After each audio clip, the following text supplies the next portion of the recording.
Hello, everybody, and good evening. Welcome back to the cafe. Sorry, guys, I got distracted for a minute. My child, so my apologies. I'm running a little bit late. Sorry, and welcome back to Paranormal, Creepy, and Unexplained Friday nights. It's great to have you guys here. I hope you're having a great evening and a great start to your weekend. So, thank you guys for joining us again tonight. We're looking into haunted Alcatraz and its wild history. There's a lot of stories behind this prison out here in this secluded island. Um, a lot of crazy stuff has happened there. Well, a lot of crazy stories have come out of there, I should say. I'm sorry. So it should be interesting. Yes, I see you guys are getting irritated. I was taking too long. My apologies. Seriously, my son needed me for something for a minute, and I was trying to hurry, and I just took too long. So my apologies. Um, anyway, so welcome back again, everybody. It's great to have you all here. And again, I hope you're all having a great night. Please make sure to hit the like button when you come through the door, if you would, and share this out if you could. I appreciate that very much. Just in case you know of somebody that might want to jump on in here with us, take a break from the true crime and get a little scared if possible, or just get a good history lesson on something because we always do that as well. So thank you again, everyone, for joining us. Again, share this out through all your social media accounts if you should choose to, and please, please, please hit the like button. Come on in, guys, and get comfortable. Grab something to drink, a blanket, whatever you need. But come on in. Please, please, please. Let's see here. Let me throw this out too. Tell you what, real life is demanding, folks. I know you guys have kids know this. My kid's an adult now, and he's still demanding, so it is what it is. um, this should be a good one tonight. I've wanted to do this one for a while. I've had some people that have requested it too, so um, it'd be good.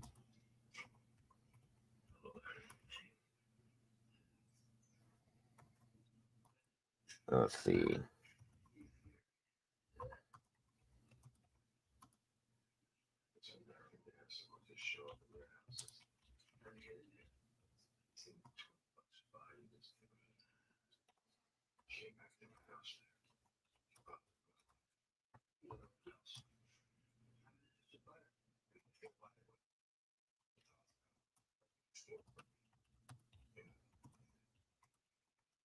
Okay. It's not Mama Link. I don't know if she'll join us tonight or not, but I hope she will. I hope she will. I hope she will. Come on, come on. Just a second here, and we'll jump in here and see who we got joining us tonight. All right. Let me see here. Let me see. Let me see. Let me see. Um,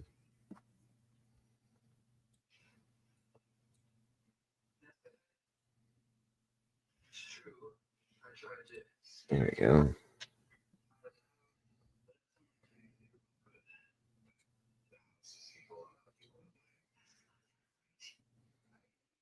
All right, we got it on Twitter too. Looks like we got 34 peeps in the house tonight. 25 likes. Let's see if we can make that match tonight, guys. And so far, it looks like Miss Faithful Mom Cheryl's in the house. Welcome, Miss Teresa S. Good to see you. Alicia J. Welcome back to you. Miss Lori Markle, hello, and welcome back to you. Robert Bell, Mystic Butterfly, welcome. Great to see you tonight. Miss Cassie, Sassy Cassie in the house. Good to see you, Cass. Miss Rowena, welcome back to you. SRBBB. Good to see you tonight. Siggy and Mike, welcome to both of you. Wonderful to have you here. Krakow, welcome. Good to see you tonight. Let's see here.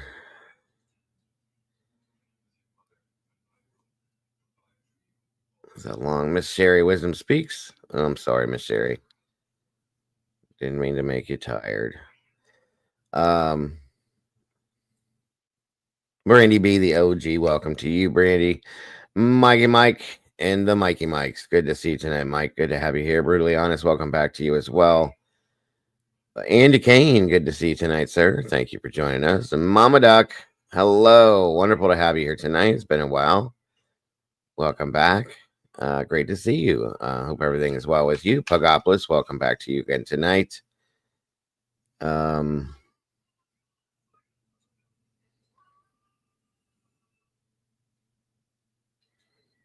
I think that's everybody.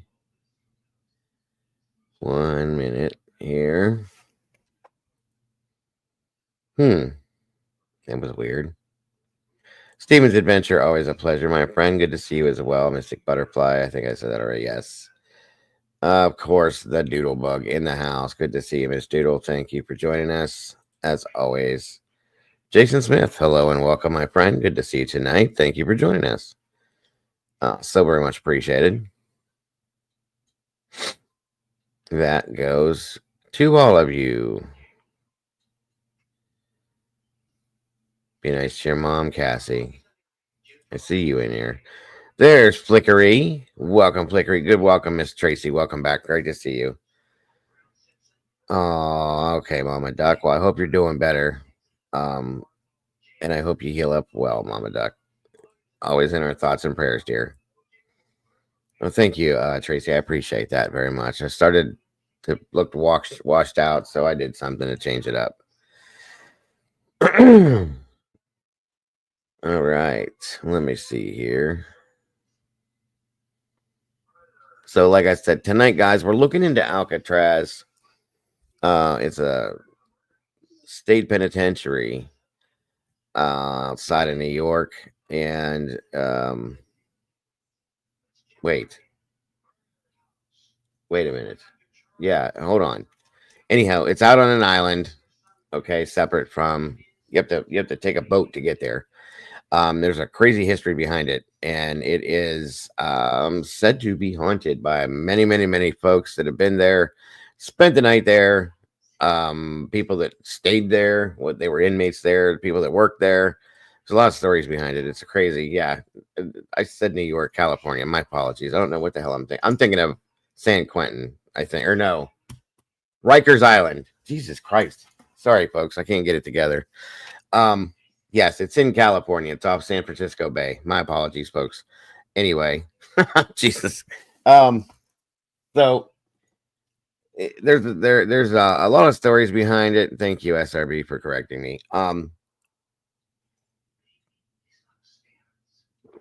And yeah, see, Rikers. That's the one I get Rikers and Alcatraz screwed up all the time in my head. I don't know why. Robert says I took a cruise in 2024. Back in 2024. Well, we're in 2024, Robert. So when was that? Around Alcatraz under the Golden Gate Bridge. It is a sight to see for sure. It is Friday. Yes, that's true. My brain is done. I need to squeeze it out and wring it out real good and put it back in there. You know what I mean?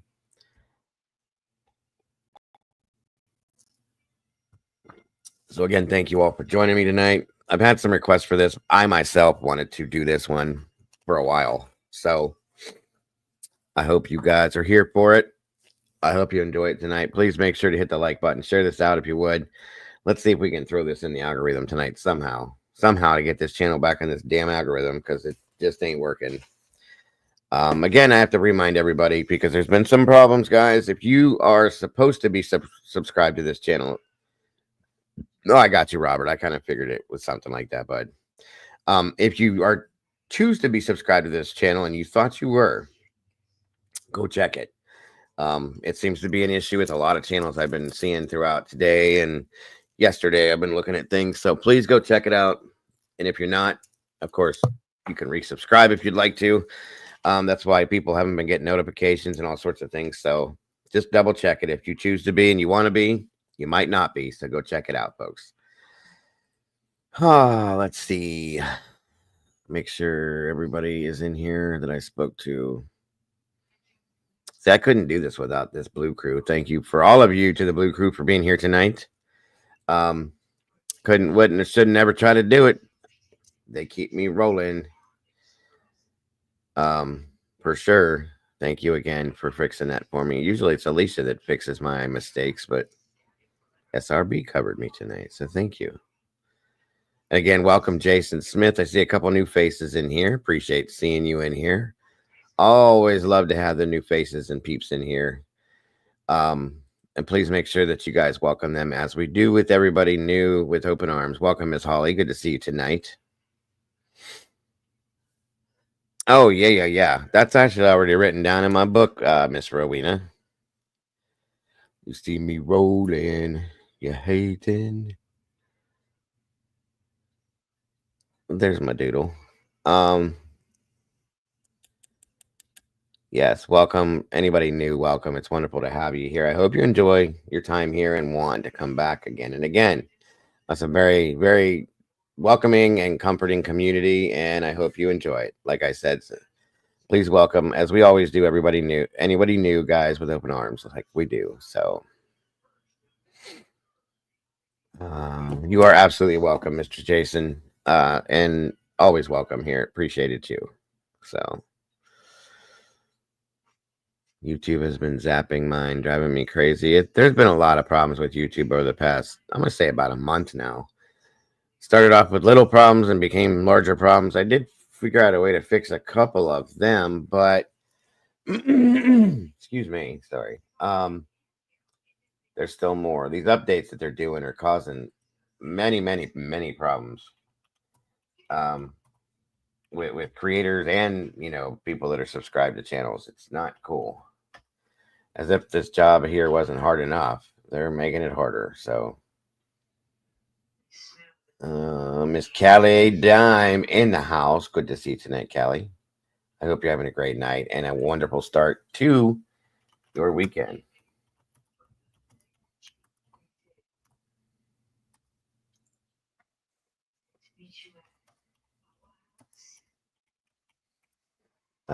Okay. Just going to give it a few more minutes to make sure.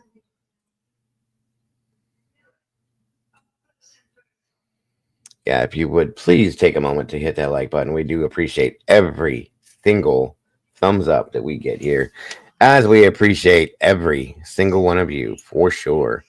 I can't believe I said New York. I was just watching. You know what it is? I think I was watching. Oh shoot, Law and Order SVU earlier today, and they were talking about Rikers Island. That's got to be what it was, because I haven't thought about Rikers Island in a long time. So thank you, SRB.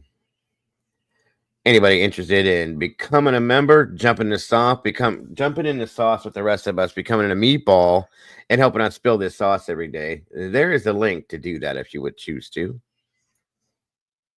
Yes, Callie, wonderful. And it's wonderful to see you tonight. Thank you so much for being here. I appreciate everyone in here for supporting this channel the way you do.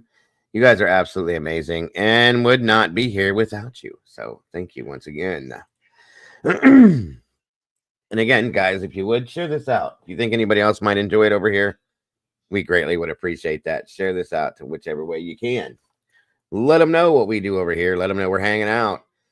Let them know about the community and that they are so very welcome. Our door's always open. I don't know what's going on with it, Robert, but it's they've been backing off. Doodles had the same problem. Mom had the same problem, I think. So something's going on. Day by day, they've been backing off. So not a good thing, Robert. I don't like it. And if anybody has an iPhone and you struggle with the membership situation, if you click on this link here, because iPhone does cause some problems from time to time, that will bring you in that way too, of course, if you want to. So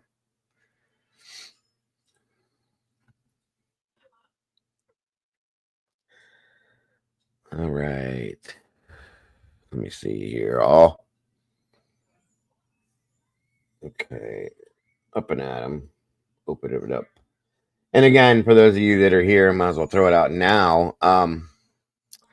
Anybody that hasn't seen it, hasn't been there, hasn't joined us for the morning show, Meatballs in the Morning. It's always a good time joining me and Doodle and Arctic Fox and waking up, having your first cup of the day, and getting your day started with us is always a good time for the morning show. So we will be live tomorrow morning, as we are every morning. It's a great way to start your day, folks. So make sure to join us for that if you can. Of course, if you can.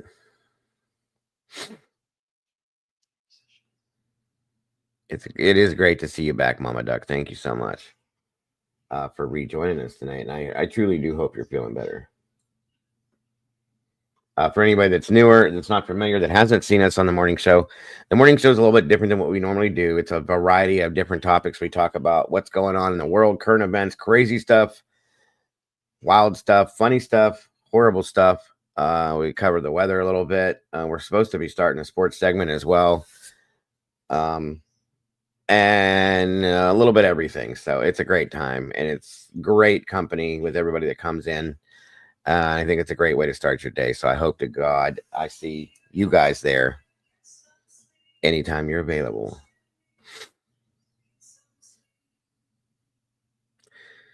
You used to pop up under live tab when you're on. Now I have to really see something's not right. I almost feel like I'm being shadow banned or something. I hate to say that, but it kind of feels like that. I feel like some of us are.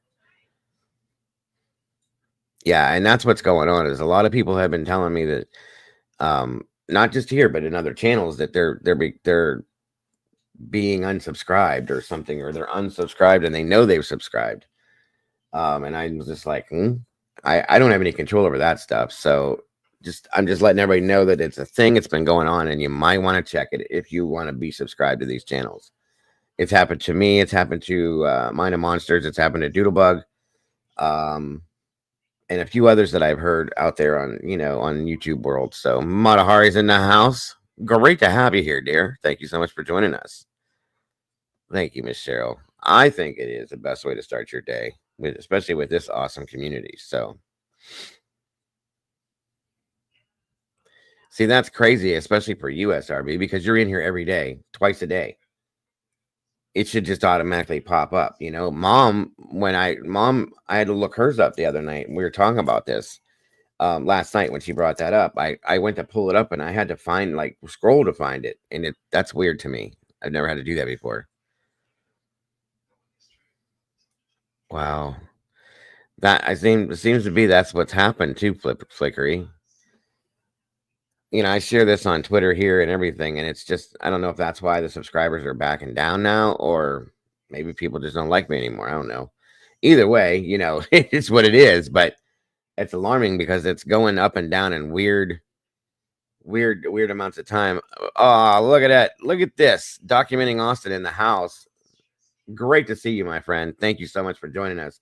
I got to get together with you so that we can do a show. I want to do another show about Ladybird Lake, and I would love to have you join me, my friend, and just pick your brain about it. Speaking of, Mom, hello and welcome tonight, Miss Ma'am. How are you? Hello.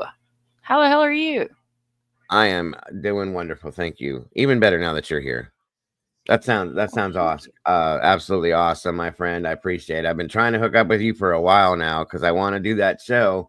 I'm obsessed with Ladybird Lake. Everybody in here knows that. And you're like, I've always wanted to sit up here and have a talk with you about that and pick your brain and have your thoughts on it. So that's awesome, brother. I appreciate that very much. No, that's exciting. That's exciting. There's Austin, Mom. Popped in here. Hey, Document Awesome. Good to see you. Absolutely. Glad There you're is in so here. much. Yes, I am grateful. There is so much to go over, my friend, and you're the one I want to talk to about it. So, well, there we go, guys. We just set a show up, and I hope you guys are down for it because I know a lot of you guys were very interested in Ladybird Lake too. This guy is the one to talk to, as far as I'm concerned. So, Mom brought that to my attention. I don't know how long ago that was, but I want to thank you for that, Miss Ma'am. And there is the link, guys. He's awesome. He is amazing. He is boots on the ground, local, like a walking Yeah. dictionary when it comes to Lady Bird Lake, and Hmm. he's a very busy man. So we've been trying to hook up for a couple months now and Right. hook you up with him and get everybody together on a show or on his Yes. show or something. We get it all together. Hello, all the mods and everybody in chat. How are you guys? Yes. Yes. Yes. Oh, absolutely. Guys, please click this link real quick here. Go check out Document in Austin. There's some amazing stuff over there. Um, I'm telling you, you're crazy to not do it. It's very enveloping. You'll get lost in there. I'm telling you. I spent hours in there one day looking at everything he put in, and I still didn't cover it all. So everything he's put out is amazing. Please go click that link. If you have not yet subscribed, click that notification bell so you don't miss anything that he puts out. And like it up if you will, folks, please and thank you. And he's on Twitter too. So if you're on Yep. Twitter, make sure you follow him on Twitter because he posts a lot of really good information and local stuff that's going on. And he also does a lot of boots on the ground, like events there in Austin, like the Mm-hmm. fire that happened with the, I think it was a metal place and like Yeah. all kinds of just different stuff. I'm gonna go grab his link now, but he's I have it every sitting on the day. I mean, screen. he's the homeless camps, just phenomenal footage and advocacy for the homeless camps around Austin. He takes food and all supplies and stuff to these homeless camps. He helps people get out of the homeless camps. I mean, he's just an amazing human being. And Absolutely. he has the cutest little co-pilot you will ever see. Absolutely. I do agree. And I have the link up on the screen there. But um, guys, if you go to the page, you can find all the links for everything else, his Twitter and stuff like that. So please go check it out. I promise you, wait till after the show because you'll be stuck in there once you go in there. Um, because there's so much stuff over there that's so interesting. He does such an amazing job when he goes out and does this stuff. I'm telling you. Um, you got to give respect to the boots on the ground effect of all of it. He's a busy, busy guy for sure. So absolutely. And I'm grateful to see you in here tonight, sir.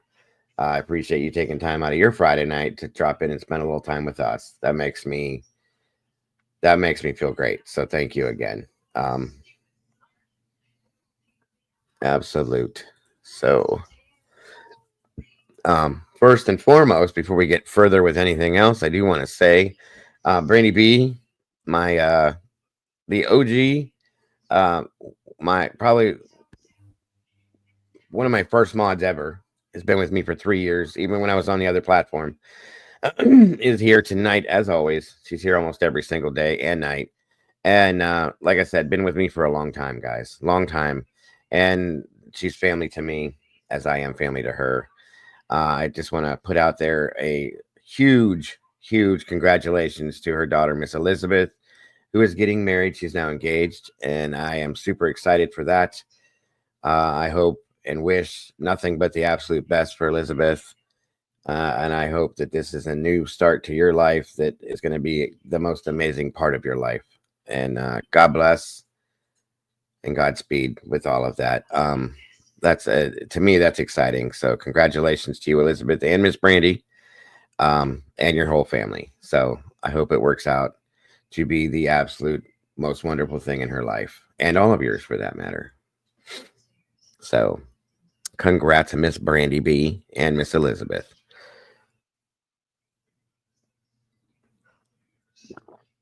All right, let me see. Oh, it's absolutely okay, Flicker. I don't expect anybody to be in here every single day. I never do. I just appreciate it because I see a lot of you that are in here every day, just about. So sometimes 2, 3 times a day, depending on how long I'm in here. So, and there's our duties link to check her out if you will. My awesome and amazing co-host on the morning show. You can't get no better than Doodlebug, guys. She's just heart and soul, every bit of it. She's an amazing person as well, and I'm grateful to be her friend, co-host, and or part of she's part of this family wholeheartedly. So that goes for the whole Blue Crew team. Every bit of them, mom included, Arctic Fox. We have an amazing community, and I can't speak any higher of it. I'm gonna give it. I'm gonna ruin it if I keep going because it's just you can't get any better. So, in what fashion, Robert? What's going on? I heard he was having some slight health problems, but that's all I've heard. Good evening, the beautiful and amazing Miss Barbara Hall. Thank you so much for joining us tonight. Also, that's another link, mods. If we can drop Timmy's link too, please, for the new channel, I appreciate that too. Whenever you get a chance. I don't know, Robert. I haven't heard anything other than he was having some health problems, but if you could let me know, I would appreciate it. He's a fellow creator, and we support each other in every fashion. We don't ever wish anything bad on anybody. So we may not always get along or have the same. I don't mean it that way. We may not always agree on certain things, but I wish everybody nothing but the very best, and don't like to hear when anybody's not doing well. So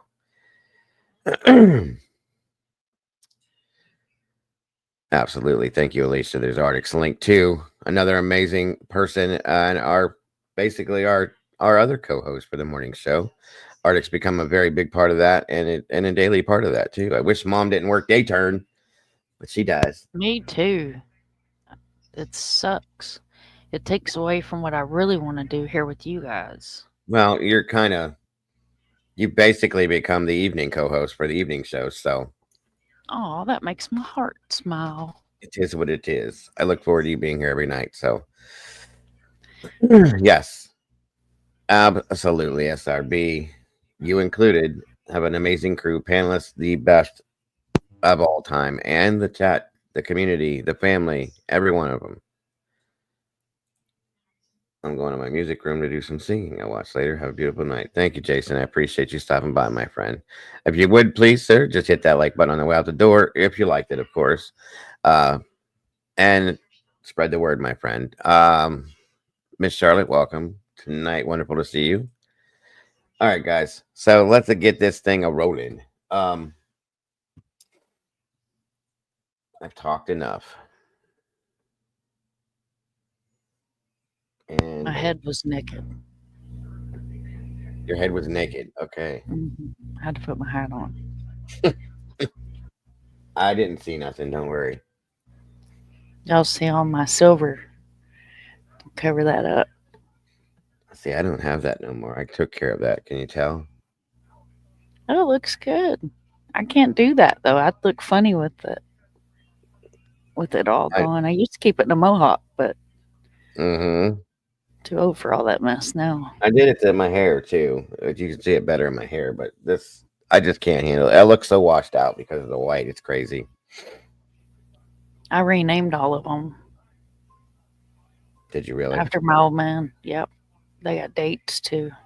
Well, most of mine, there's too many to name mine, so I just cover them up. But they all have my kids' names on them for sure. Silver. Mine wasn't even silver. If it was gray, it would be different, but it turned white. I think mom. Yes, Doodle. I had a Liberty mohawk. Used to sleep on the side with a book on it, so that way it would stay. When I was younger, I had to dig up some pictures. I've had dreadlocks. You can imagine I've probably done it to my hair. I think you'd look awesome with dreads. I miss my dreads, but down here, like, it's so freaking expensive. I mean, they want like $500 to lock my hair up. You can't just do it yourself? Mm-mm. Wow. No, I've got too much damage to my shoulder from the semi-wreck, and I can't get back there to do the back part of it, so I have to get somebody to do it for me. Gotcha. And my friend that is the musician that I play his music on my intro, he's the one that locked it up last time, but every time I go to Nashville, he's on tour, so gotcha. Try to have him do it again. Interesting. All right, let me get this set up for you guys.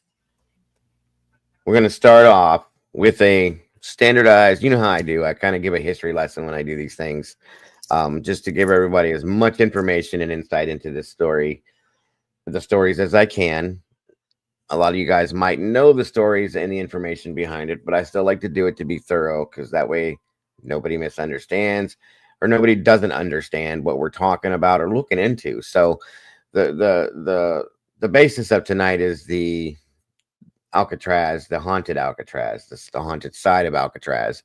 But to start with, we're going to get a whole tour of this place and the history, kind of a little bit of history on it. And then we're going to go through the rest of it and where it gets creepy. So I hope you're here for it and you got the time. If not, I understand. I know some people don't like to spend time in here, but lots of time in here. But it won't be too long, guys. I promise. So hold on a minute here. Hi, Miss Barbara.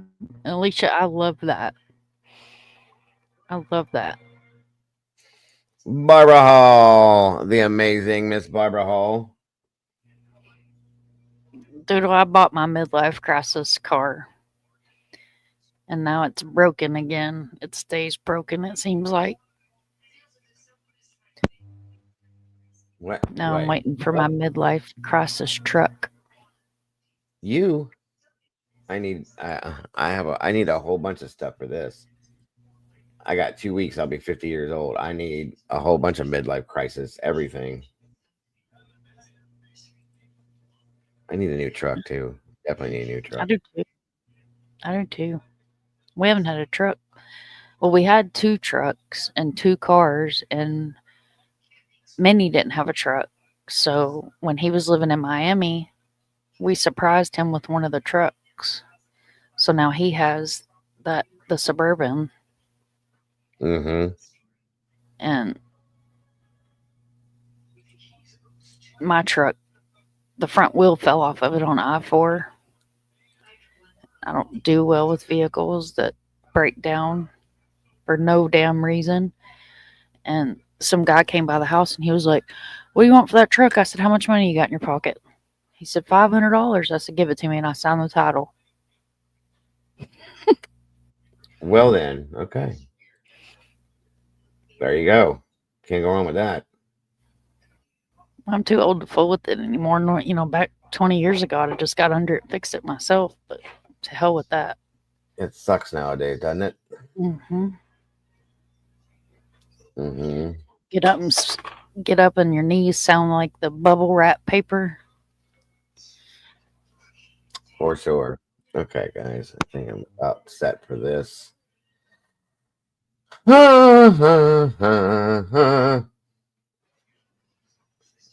Everybody knows as well that there was a supposed escape from Alcatraz. Um, that Alcatraz was supposed to be the unescapable prison. Okay, like you once you're in an inside, you can't get back out. You're not going to get off that island and survive getting off that island and getting away from that prison. So that's part of the history we're going to be into with this tonight, and there's so much more to it. So, and like I said, then we jump onto the haunted side of it. So it's interesting.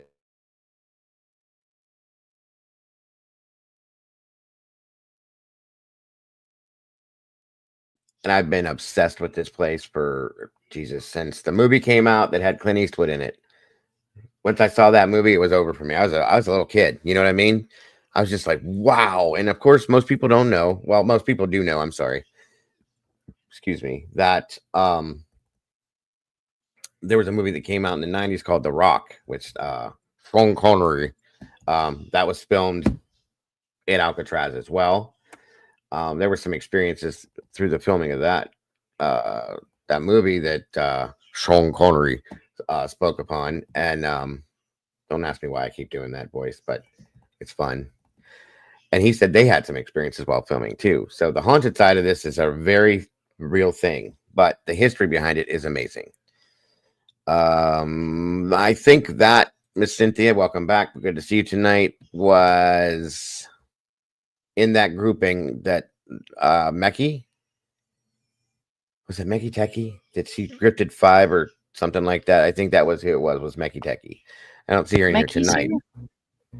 Not tonight, but she was in here and she gifted that Oh, membership out, and Cynthia got it the other day, I think. So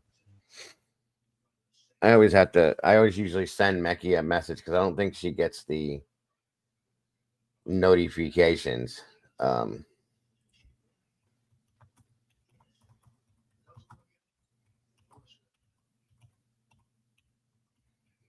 that's who I think gave that one to you, Cynthia. Wonderful to see you tonight, Miss Cynthia. Grateful to have you here again. So, all right, guys, let's get this moving. I've been blabbing a lot. I've had a lot of coffee today, so I'm a little wired. That's what I thought too, SRB. It might be. My memory, I'm starting to get a little bit better with certain things. Yes, The Rock was an amazing movie. One of the best I've ever seen. I didn't think I'd be interested in it because I didn't really care too much for movies like that back then. One of the best ever, folks, just being honest. So, all right. Got a membership the other day and yours I know came from Mecky as well, Flick. So you guys can all thank Mecky. She dropped some memberships and you guys got them. So okay. Let me know how the audio is on this stuff. Mom, do you have any questions or statements or anything before we get this moving? Alcatraz is amazing. It's absolutely amazing, and I would love to visit there. I've been all over the United States, Jamaica, the Caribbean, but I've yet to make it to California. So I would love to go there. I went to LA for a week trying to become a rock star back in the early 90s. It didn't happen and never went back again. So I'd love to go to Alcatraz. It's like in my bucket list for real. I think pretty sure Matahari. Good to see you tonight, hon. Welcome, Mr. A. Great to see you tonight. It's such a mystery. Now I'm gonna have to watch the movie again because I brought it up. All right, here we go. Let me know if the audio is okay, guys. If there's any problems, please tell me, please. Here we go.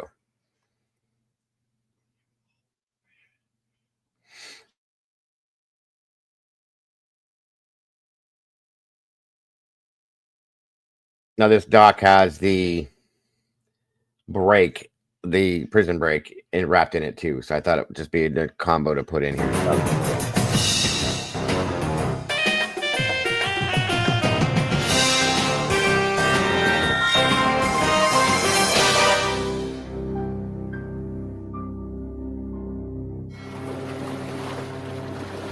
Alcatraz, the Rock.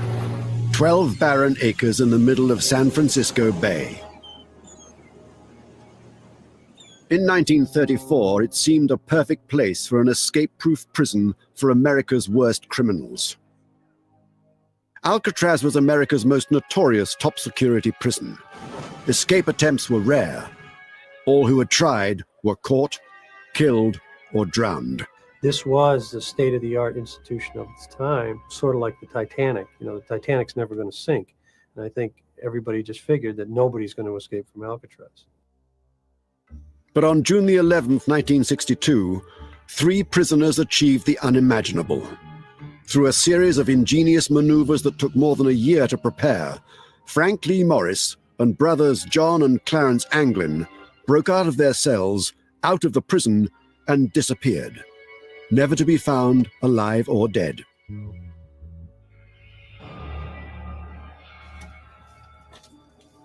It's still a mystery whether they survived or drowned. Some say they are living. Sightings have been reported in southern Georgia, in Florida, and South America. The case is still open some 40 years later. Their story began on August the 11th, 1934, when the old military prison located on Alcatraz Island was reopened as a federal penitentiary. Alcatraz is ready. Machine Gun Kelly, just sentenced to life imprisonment, will be among the first tenants. They were going to put the bad, the worst there. So it was supposed to be an escape-proof facility. The men that were kept at the Alcatraz facility of the Bureau of Prisons were those who had made numerous escapes or escape attempts from other facilities. It was never known. There was one that was. There were supposed to be four, folks. There were supposed to be four that were gonna go that night. One of them couldn't go. He got stuck behind. And he obviously survived. There were the other three that did the whole makeshift boat, this, that, and everything else, that they got into the harbor and they found the boat after the fact, never found their bodies. Therefore, because the bodies were never found, there have been, speculative sightings and things like that of them. That the possibility is that they could still be alive, that they got away, restarted their lives under different names and changed their appearances and so on and so forth, and they're still alive, or they made it out and they lived to a certain point. They could be dead by this point, who knows? But that was the story. The one gentleman that stayed behind because he got stuck, he couldn't get out in the time that they needed him to. He got left behind. So, hello, puppy. I see the wiener. She's after my tea. That was the story behind that, truly. Well, and there's that assumption as well, Mystery, that the sharks in San Francisco Bay got them, or the currents got them, the tides got them, the water was too cold, all sorts of different theories behind what could have happened to them. But nobody believed that they could make it from the rock to mainland, okay? And it's a very treacherous, especially the night that this happened. The water was bad. It was rough. It was a bad night for it. So, Doodle, that's a nice wiener, Mom. Have you seen my wiener? Thank you. It's a quality wiener. Yeah, she's pretty. She isn't angry that she's a girl. Her name's Girly. Right. Yes, Brutally. There was a whole thing on the brothers. I've watched everything you can watch about this, guys. That they went to Argentina. Yes, that is true. Whether it's true, it's just that story's true, is what I mean. That it was told that way. They'd be.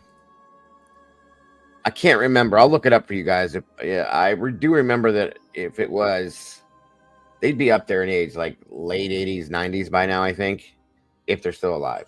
I do believe that's about how old they'd be. So I don't know. And then there was talks that the brother survived, they got away, and that the third guy that was with him didn't make it. So there's a lot of different stories out there. What the truth is, we may never know. Welcome, Mittens. Good to see you. Captain Jenks in the house, everybody. Great to have you here, Cap. Thank you so much for joining us tonight, brother. And I hope you're having a great night. So, where are we at here? Sorry, I'll shut up and play. Before long, its walls contained some of America's most notorious criminals, including Al Capone, Machine Gun Kelly, Nicky Cohen, and Robert Stroud, the infamous Birdman of Alcatraz. You have to think of Alcatraz as the top of the pyramid. Alcatraz was designed to hold the biggest behavioral problems. They had killed somebody, knifed somebody, or they'd had a history of escapes. So it was really the prison for the men who had the worst behavior in other prisons. Yeah, everybody you can think of that was somebody back in those days. Machine Gun Kelly was there. Al Capone was there. There was talk about something about Manson going there, but I don't think it ever happened. There was a few other names that are like past, like too old for us to know, that were in there too. So yes, Machine Gun Kelly. Machine Gun Kelly, by the way, for those of you that aren't familiar, was a big time gangster, just like Al Capone. So that's where that name came from, for the rapper, or whatever the hell he is now. A lot of mafia or mob guys went there. There was some newer too. I think Johnny DeVito was in there, as well as Sammy the Fish was in there, and two others I can't think of. I think Whitey Bulger might have been in there too. I can't remember that one either. He might have been.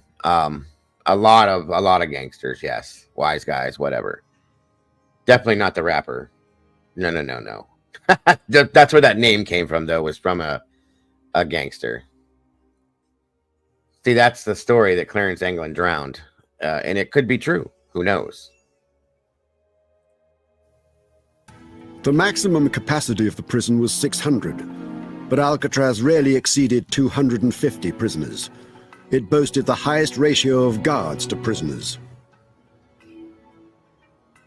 Authorities claimed it was impossible to escape from Alcatraz.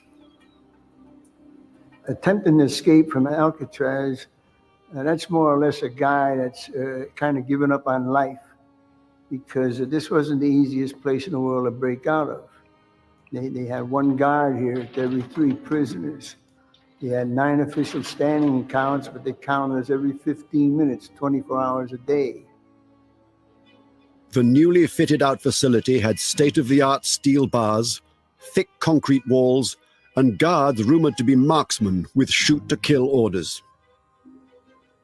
The island was covered with fences, topped with barbed. Yes, the story I read is that they hired their armed guards that would sit in the towers within the facility too, were all expert marksmen, like sharpshooters. If you tried to get over that wall or get out of that facility, they didn't aim for your arm, your leg, your knee, your foot. They aimed for this. You were going down, you weren't leaving there, period. That was what the book said. So these guards were no joke in here. They didn't play with these people. Welcome, Miss Taylor. Wonderful to see you tonight. Thank you for joining us.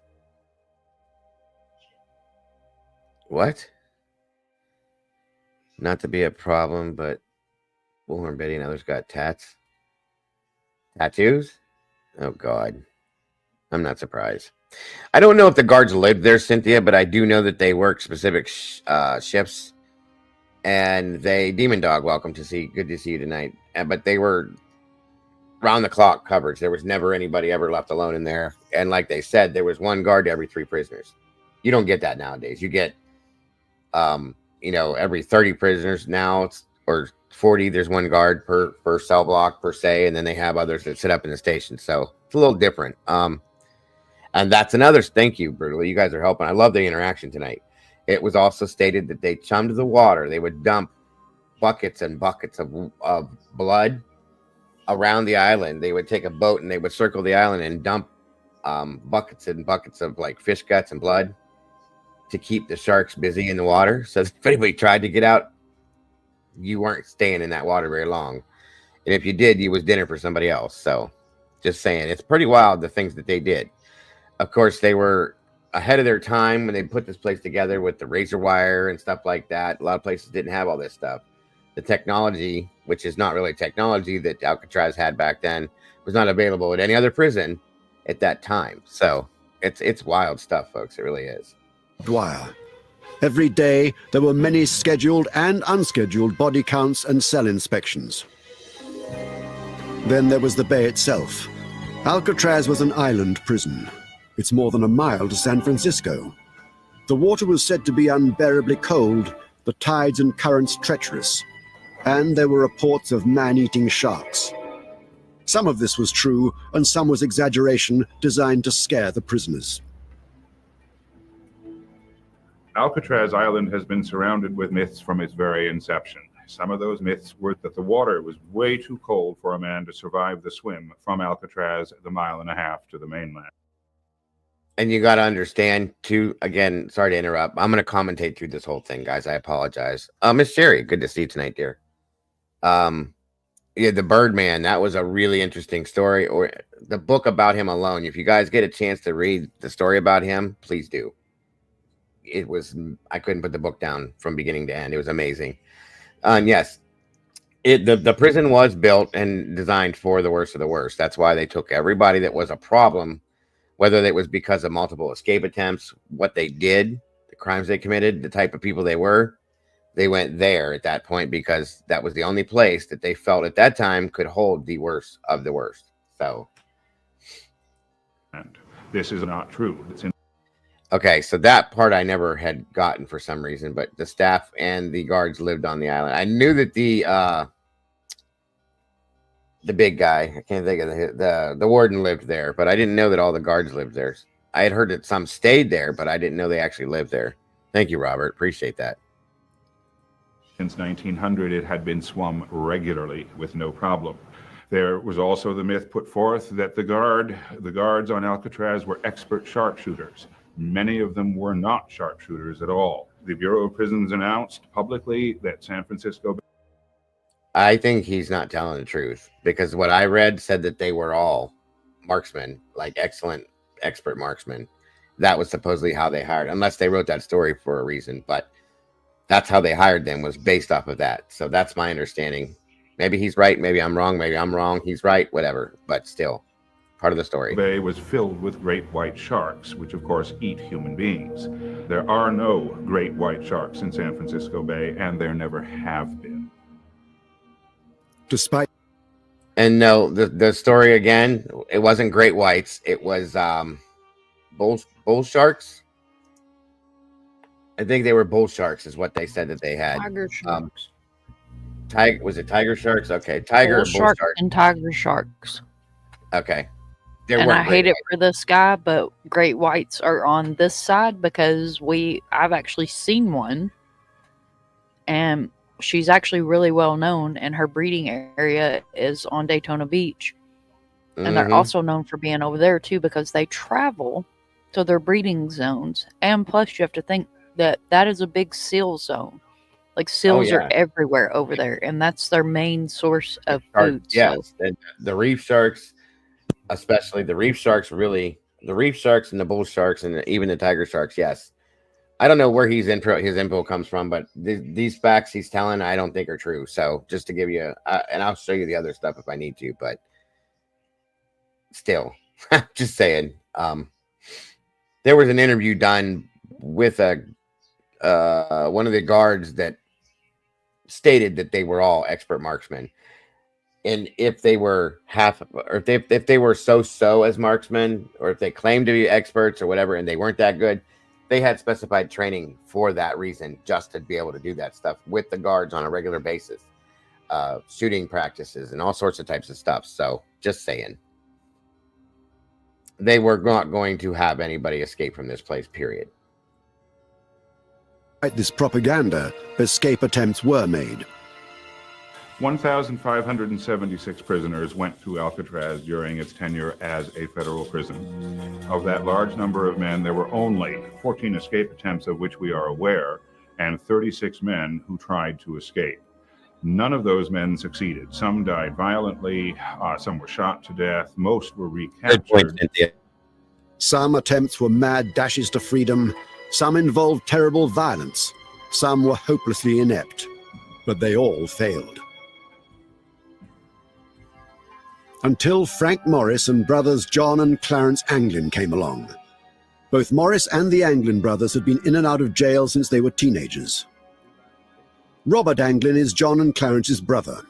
They started off as pretty young kids, I would say 8 or 10 years old. And they would pick up things in stores. I guess it would be petty larceny.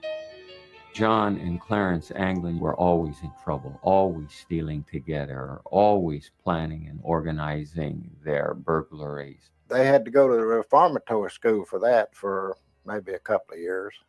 And they had broke out of one right after another. They couldn't keep them in them.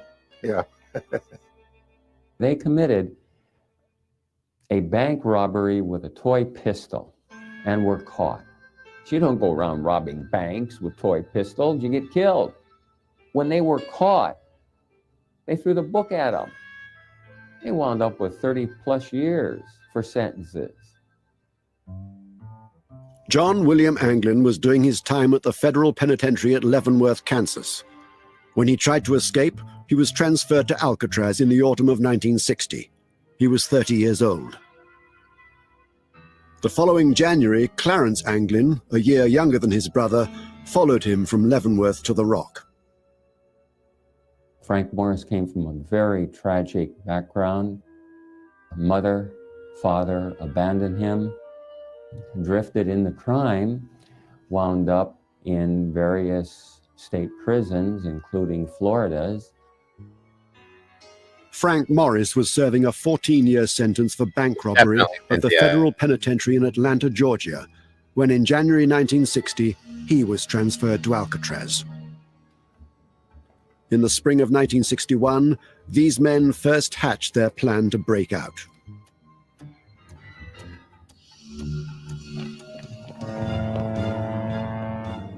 but it was more than a year before they made their escape. The plan to break out of Alcatraz was actually made by 4 men: Frank Morris, John and Clarence Anglin, and another prisoner named Alan Clayton West. West had been in Alcatraz since June 1958 and had spent a lot of time in solitary confinement. Alan Clayton West is an enigma in the entire. Welcome, Mocking Media. Wonderful to see you in here again tonight. Thank you so much for joining us. Yeah. Prisoners would actually request a transfer to Alcatraz. Yes, I remember that story too. Great to see you guys. Can we put Mocking's link out here again? Another amazing channel. You guys got to go check it out. So talented and so worth watching. Thanks for joining us tonight, Mocking. We appreciate you again. Fire escape. He is the man who claims he planned this event. West was the key to the escape. Prisoners at Alcatraz were entitled to food, clothing, shelter, and medical attention. A prison job was a privilege to be earned. West had a job. Alan West was a maintenance orderly, and this was a perfect position because he started out painting the cell house, which put him up on scaffolding. Thank you, SRB. Welcome, Bonnie different Bailey. cells and around the cell block, and he was able to see that there was a vent that he thought that might be vulnerable, and that he could maybe get out of that ceiling vent. While cleaning the top of this cell block in the spring of 1961, West discovered this narrow ventilator shaft to the roof. Although it was covered with bars, finding it marked the beginning of the plan. The 4 conspirators had cells near each other, West next to Morris and the Anglin brothers next to each other a few cells away. The location of their cells on the main floor of the cell house in B block is critical to the way this escape would go down. The proximity of the cells one to another made it quite possible for them to have direct communication between themselves at any time of the day or the night. First, West told Morris about the shaft. Morris then invited the Anglins in on the plan. It became a tale of remarkable ingenuity, patience, and luck, with necessity as the mother of their many inventions.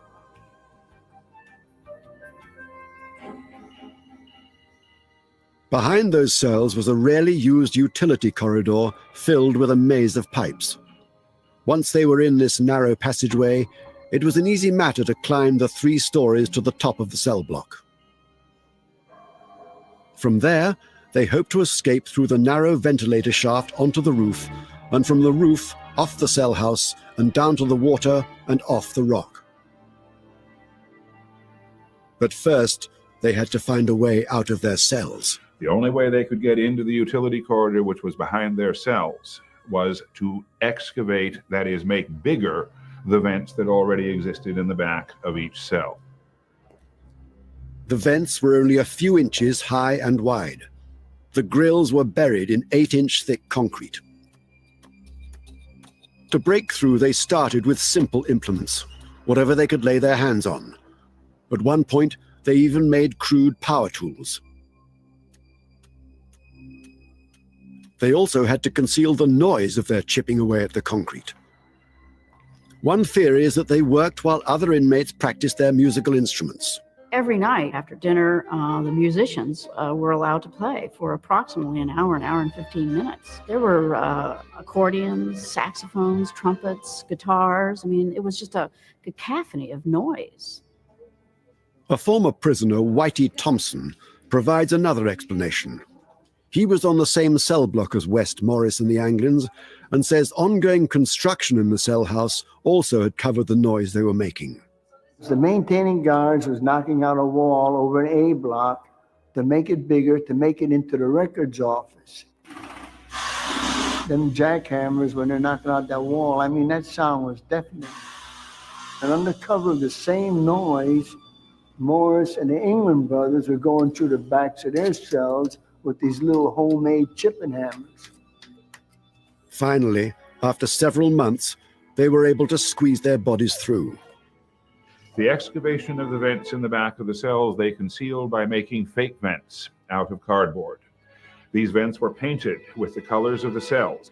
So once the men would leave their cells at night, they could conceal their exit with this fake vent. Well, they had to be very careful about leaving their cells. There always had to be one man watching.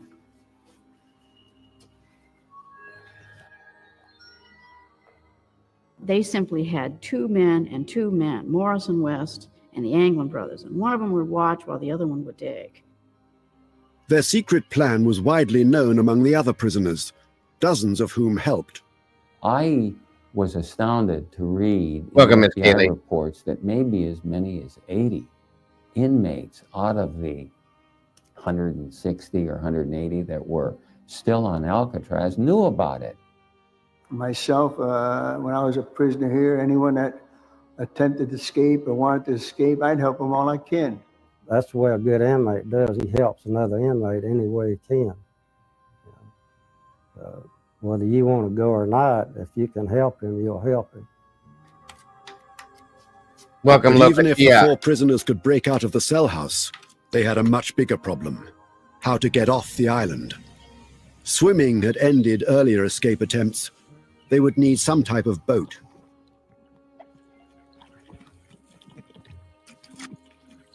They found the solution in the prison library. In this issue, a popular mechanics magazine still kept in the Alcatraz archives, the men found an article explaining how to construct life jackets and an inflatable raft. They smuggled dozens of raincoats into the cell house and stitched the rubber backing together to make life jackets and a raft. A lot of the help that they received is what you call mule work. People carrying items back and forth from industries or from the dock or from various details, hiding things, passing them on to the next person. So there's quite a bit of that going on. They needed a place to hide these tools and a place to build their raft. Their only choice was on the top of the cell block, in plain sight of one of the guard stations. This challenge led to their most ingenious deception. One of the most controversial aspects of this escape, and this was hidden from the general public until the early 1990s, was the fact that a part of the cell house was blocked off from view by between 40 up to as many as 80 blankets. Alan Clayton West is the one who pulled this stunt. Welcome, Aaron B. Of this entire escape. West convinced the guards that to prevent dust and paint from splattering on the floors below, while he cleaned and painted the top of the cell block, he had to hang blankets. Damn it, West! What's going on up there? Of course, the real reason to hang blankets was to conceal their work on the escape. They were able to follow through with their escape because of the incompetence of the security. No question about it. Can you imagine being able to put up blankets on top of a cell house so that no one could see what was going on behind those blankets? Unbelievable. The guards allowed the blankets to hang for more than 2 months. To fool the guards while they worked on top of the cell block, they constructed dummy heads to pass the nightly head counts. These are the actual heads they made, carefully preserved in the prison archives and rarely seen. People wonder, where did they get this material to make a mask? Everything was already in that cell. You take soap, mix it into a paste. You take toilet paper and mix it into mache, mix the concrete dust from the concrete, the dust you accumulate from under your bed, the soap and the toilet paper, combine it all together and you can make a terrific mask. Whitey Thompson provided an essential ingredient. I'm the artist that showed Frank Morris how to mix the color of flesh tone for them dummy heads.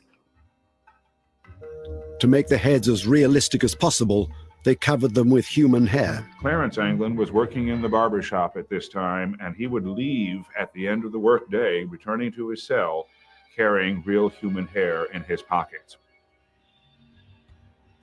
After many months of preparation, The last part of the plan, making the raft, was nearing completion. The 4 prisoners were counting the days to their breakout from Alcatraz, the inescapable prison. In early June 1962, gradually, piece by piece, the last tools and parts of the raft were smuggled into the cell block. Pamela Smith, welcome to you. Says we just toured in June during our trip to San Fran and Napa. Really cool and interesting. Absolutely, Pamela. I'm jealous. Thank you for joining us tonight, Pamela. The time to make their move was near. If you're looking at great escapes, the Alcatraz escape was one of the best. I mean, very ingenious. They used every little tool that they could find. It really was quite a study just to see how they were able to get out of the rock, and just escaping from Alcatraz itself was quite a feat. Completing the raft that would protect them from the icy waters of San Francisco Bay was one of the last hurdles remaining between the prisoners and freedom. The raft measured 14 feet by 6 feet. It was a very big raft, in other words. It was made out of between 40 and 80 raincoats that were waterproof, and it was successfully sewn down in the shops. And then it was taken to the top of B Block, where it was patiently, very painstakingly assembled over a series of weeks. Luckily, the prison kept no inventory of their raincoats and didn't notice their disappearance. On Monday, June the 11th, 1962, Arthur Dollison, the associate warden, was on duty. His daughter, now an Alcatraz historian, remembers the day. I was a 15-year-old kid. We had moved back to the island because my father became the associate warden. And beginning about the 1st of June, Warden Blackwell went on a vacation. And my father became the acting warden, and he was still acting warden when Morris and the Anglins left. And the night of the escape, we were all watching television down in our apartment on the island. After lights out at 9:30 p.m., the 4 prisoners began their escape. They're in their cells. They've got to get everything organized. They've got to get through those openings. They've got to get up to the top of the cell house. Then they've got to literally punch that ventilator out. Each man set his dummy head in place and propped up his blankets to resemble a sleeping body. One last time they squeezed out of the back of their cells. One last time they set their fake grills in the holes behind them. I knew they were going that night. Well, the word was out. They should be going. I can imagine. And we were listening for it.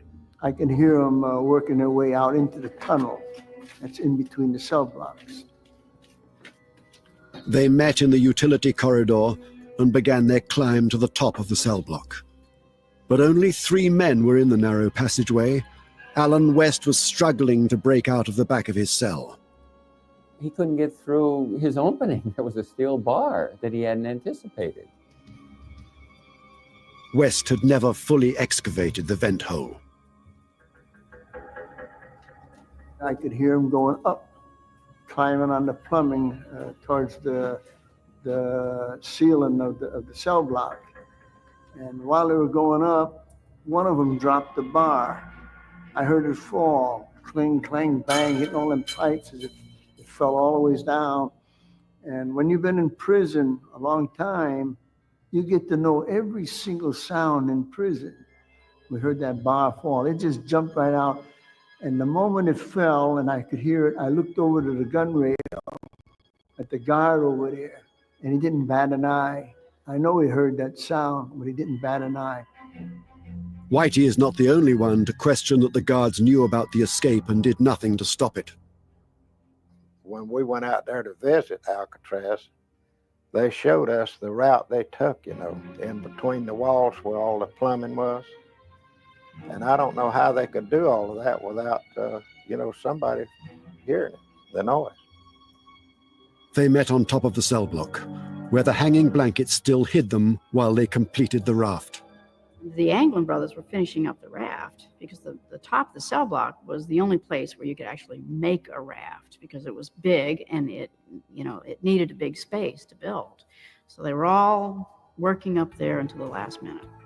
Meanwhile, West worked furiously to free himself, but time was running out. Frank Morris and the Anglin brothers couldn't afford to wait. They had to leave West behind. They had always known, they had always said among themselves, if you're not ready to go, we're going. So, it's every man for himself in a way. Slowly, quietly, they worked on the old rusted bars, finally removing them from the vent. Then they squeezed through the hole. Once they got up on the roof, I could hear the muffled sound of them going across that roof, like a muffled sound, almost like a little vibration, but you could feel it and as well as hear them going across that roof. And as they went across the roof, every night on Alcatraz, hundreds of seagulls settled down on that roof. And when they went across that roof, these seagulls took off. They're squawking and they're raising hell up there. I don't know how these guys couldn't help but hear it. The three men sped across the 300-foot roof and climbed down the 5-story building. Once on the ground, they cut their way through 2 8-foot fences topped with barbed wire and made their way past the water tower and down a grassy hill, all unseen by the guards in their towers. And there was found an imprint of a raft measuring 14 feet by 6 feet. And the men had obviously gotten in this raft and gotten off the island. Eventually, West was able to break out of his cell. He scrambled through the ventilator shaft onto the roof, but he was too late. The others had gone. The man who came up with the original escape plan waited on the roof until dawn, when he returned to his cell in despair.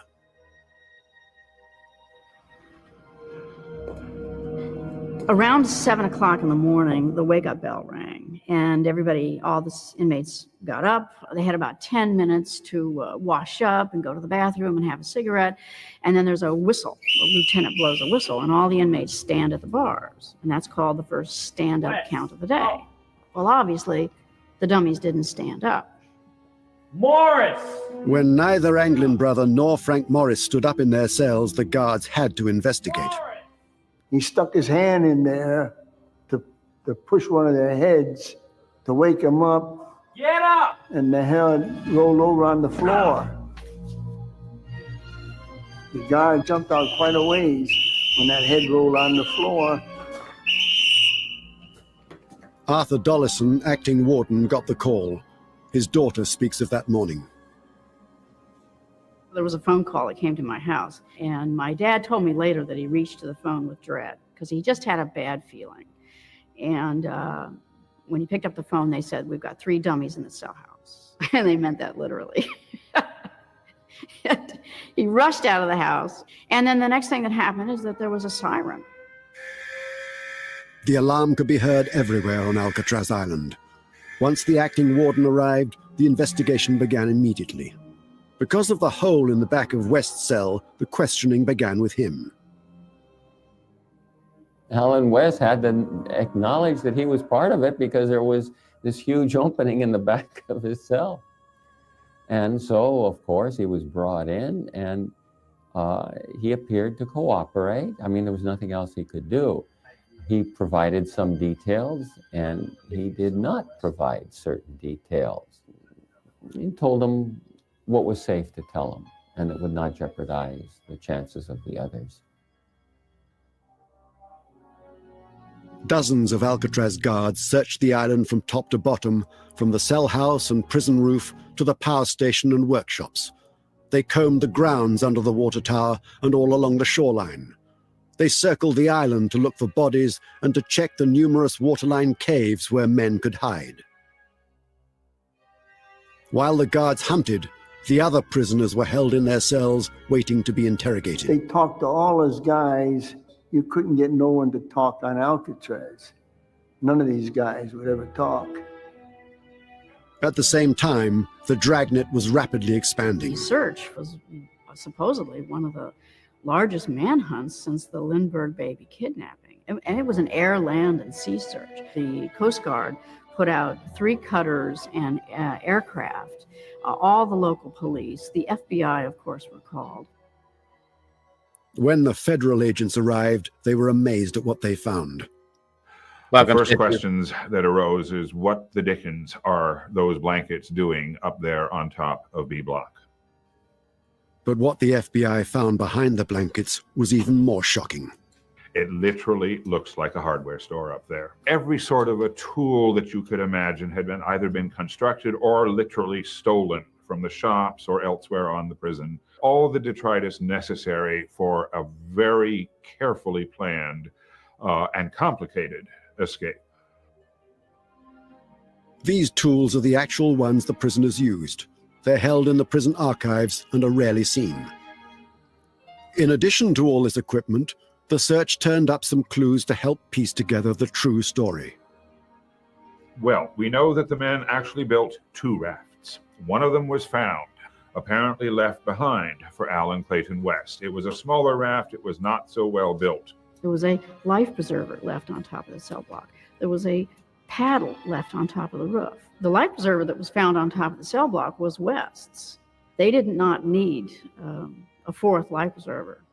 So they left that behind for West in case he got out. The investigators doubted the 3 men could make it ashore on a flimsy raft made of old raincoats. However, as no bodies were found, the FBI operated on the assumption that the prisoners did in fact make it to land. Word of the escape was quickly picked up by the press. It was a very big story, and hundreds of leads poured in. I remember. Welcome, Susbusters. Thank you so much for the $10 super chat. Thanks, Dago Mods Meatballs. I'm enjoying my Friday with you all, and we are enjoying having you here tonight, Sus. Thank you for being here. The national press that was involved in this, the big FBI manhunt, their pictures were all over every single paper, probably around the world. 2 days after the escape, the search uncovered something in San Francisco Bay. The first thing that was found was a paddle. It was floating between Angel Island and Alcatraz.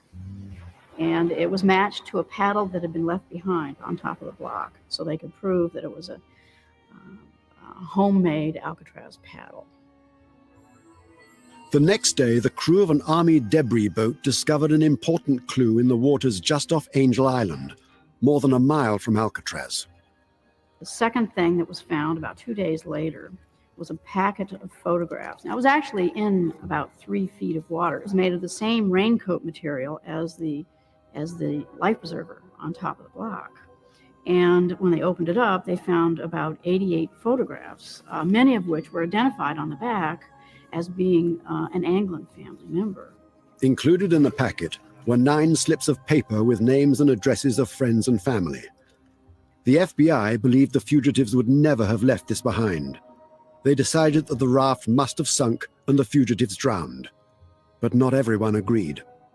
Back then, when they found their photographs, the family photographs in the water, I figured then that they had drowned. But, of course, again, you never know. They could do that to throw them off their trail. Members of the Anglin family believe the 3 escaping men made it across the bay alive. We had sent them pictures of different members of the family. They had them in a little plastic bag. And they let go of that stuff probably to throw the law off. The law finally said, well, they wouldn't depart from something like that. Well, that didn't mean nothing to them. They wanted to get away. I think they made it. Over the next few weeks, more confusing clues were found. 1, then 2, then 3 of the life jackets the men were wearing on the night of their escape floated and appeared in San Francisco Bay. One of them just off the shore of Alcatraz Island, one of them out beyond the Golden Gate Bridge, and another one closer to Angel Island. But their big raft was never found, nor were their bodies. The FBI then turned their attention to the fugitives' families, especially the large southern family of John and Clarence Anglin. It has been my experience and the experience of everybody that works this kind of work that these people that escape always maintain some type of contact with their family. The Bureau began surveillance of the Anglin family members, most of whom lived in Ruskin, Florida, a fishing community on Tampa Bay near the Gulf of Mexico. they were pretty often coming out to our house to talk to different members of the family. Had we seen them? Had we heard from them? And hundreds of more questions. The mail had been watched, also for a number of years probably by the FBI, thinking that they might make some kind of contact with us, For 15 years. That's kind of dumb because they had to have known that the family would have never told on them. You know what I mean? They'd have never gave him up. That's ridiculous. As the FBI searched for Frank Morris and John and Clarence Anglin, chasing leads in America and abroad. They continued to watch family members. Nothing of significance ever turned up. 15 years after the Anglin brothers and Frank Morris escaped from Alcatraz, the FBI still had not found them or their bodies. In 1977, the U.S. Marshals took over the search. One of our significant core missions in the Marshal Service is our fugitive apprehension program. And that basically is we look for individuals that are wanted by the federal. Yeah, it's been stated that the Anglin brothers escaped to like somewhere like Brazil, Argentina, places like that. And it has also been stated that the third gentleman passed away from drowning or something, but they did never find the body, so that's not able to be,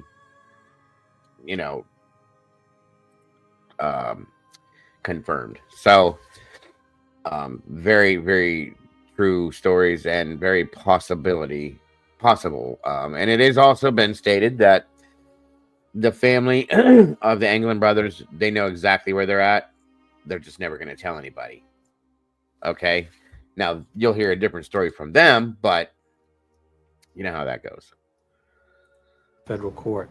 Those that have escaped, that's our bread and butter. That's what we've been doing for years now.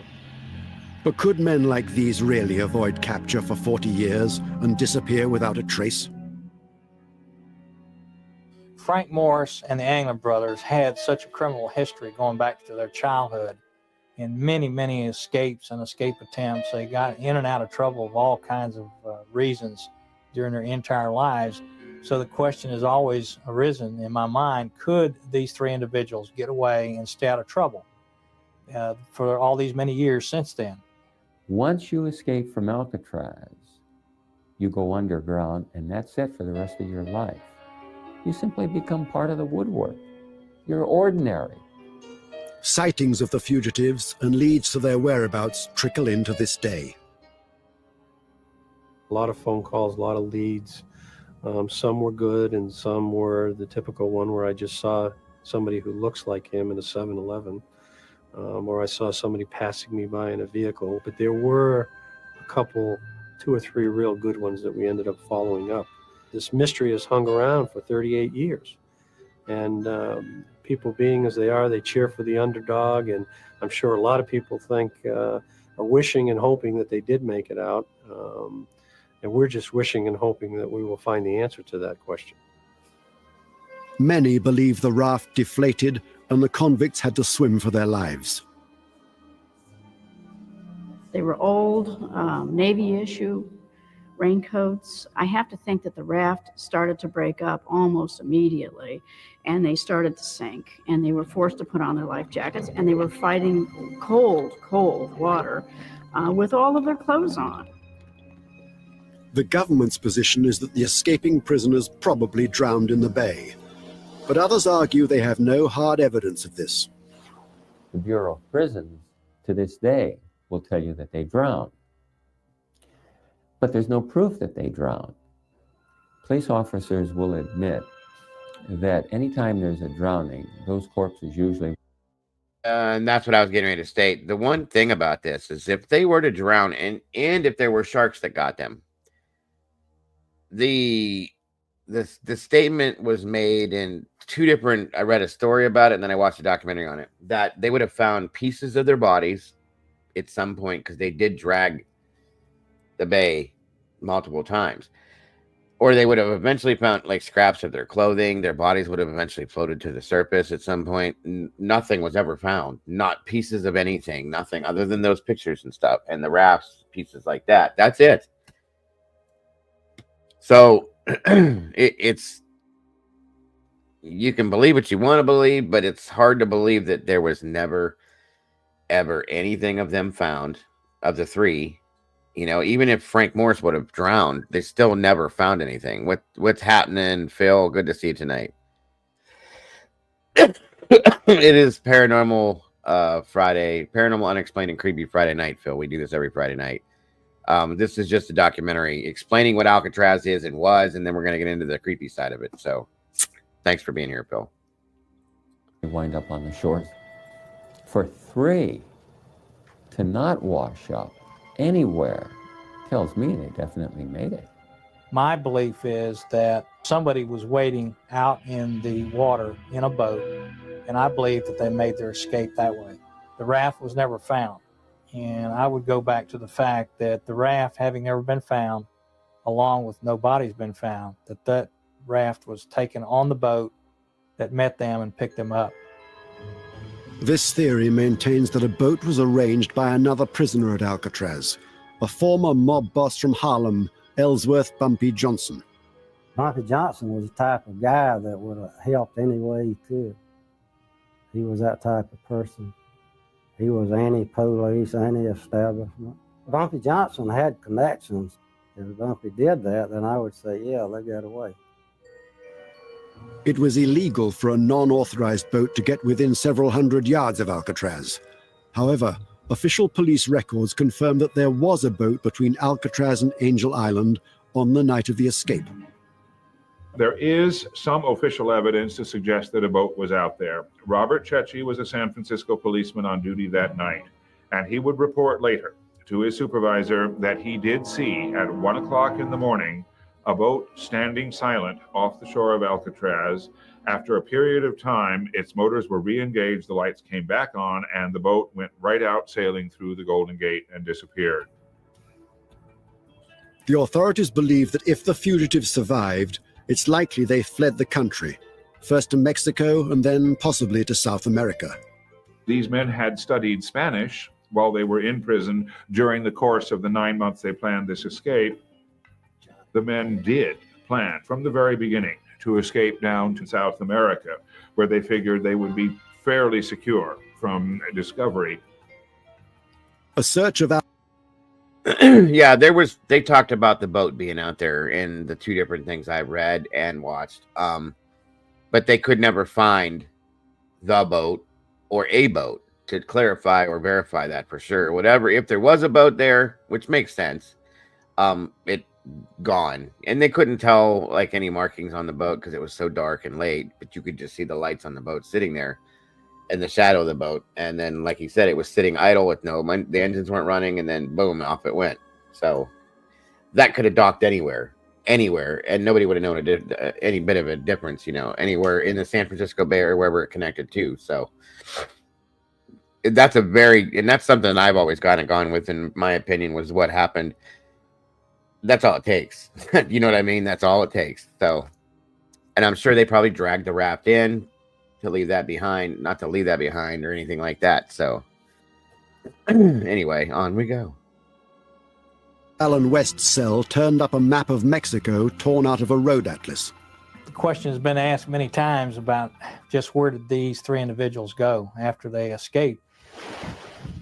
Brazil would be one of those countries that you could go to and there's no extradition. A lot of criminals who have gone to Brazil to escape American authorities in the past. The marshals had good reason to suspect that this is exactly what Morris and the Anglins did. Another individual out in Texas came up with information that her grandfather had pointed out to her, one of the individuals who had escaped successfully from Alcatraz and was looking for paperwork to get out into a foreign country. One of the most promising leads involved a former friend of the Anglin brothers who reported seeing them in Brazil in 1975. Art Roderick was directly involved in the investigation and interviewed the informant himself. This one seemed to be pretty good based on the fact that he had known them previously and wasn't just identifying them off, the pictures that we had. So those are always the best leads, friends or family members.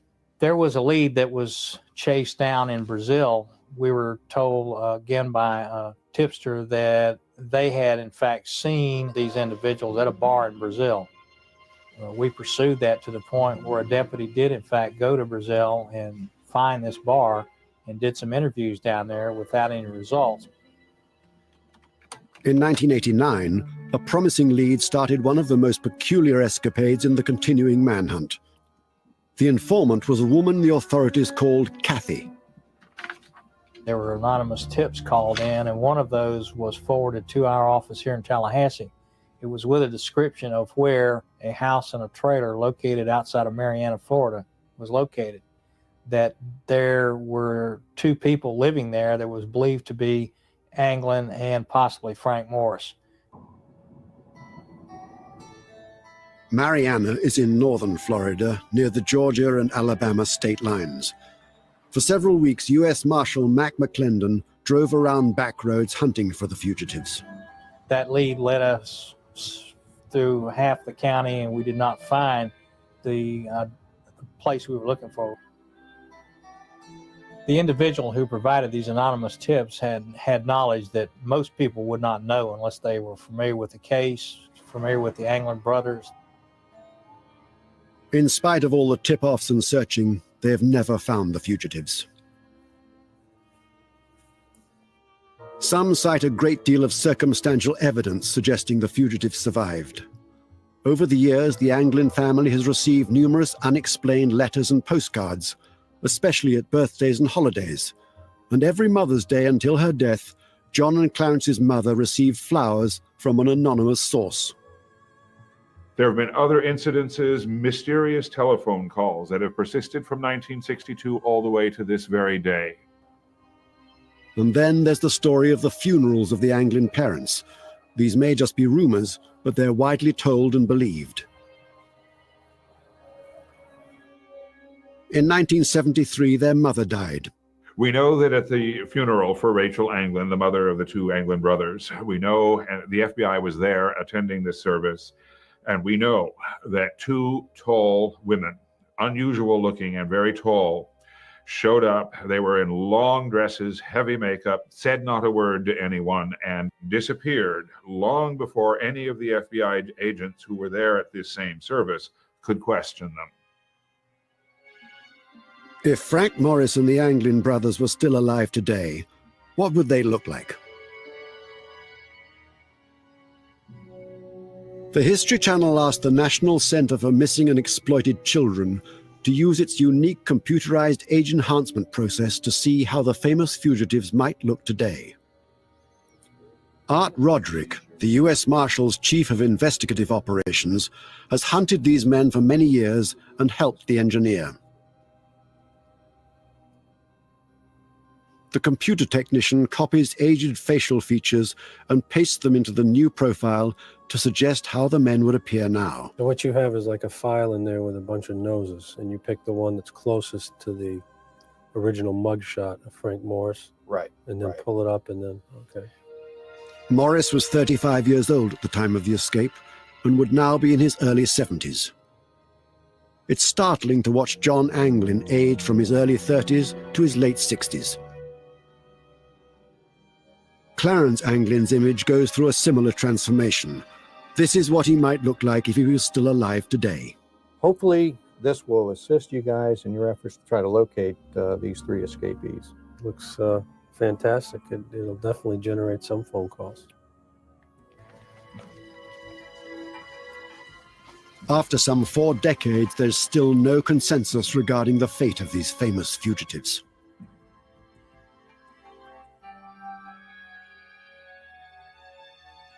It's difficult to speculate, and I hate to say that they didn't make it, because as soon as I say that, sure enough, they'll turn up a week later. But more than likely, I don't think they made it out of the waters up to the other side. For those people who insist they drown, I respond by saying they haven't done their homework. They don't know what these boys were really like. They were not going to drown. Personally, I think their bones are still out in that bay. I'd love to sit here and tell you that they made it. I knew these guys. I'd love to tell you that. But if I did, I'd be lying to you. Welcome, Mama Ruckus. Thank you for joining us tonight. Only months after their 1962 escape, Attorney General Robert Kennedy announced the closure of the prison on Alcatraz Island. The remaining inmates were transferred to other institutions.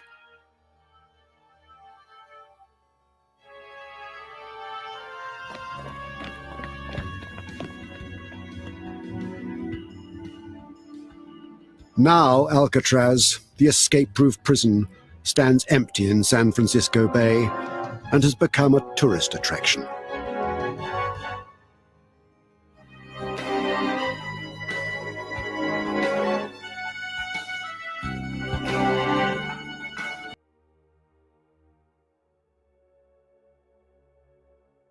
So that's the story behind the prison break, and some of the history of the prison, why it was built, what it was all about, who was there, the types of inmates, so on and so forth. So, excuse me. Let me see something here. 1 minute. 1 minute.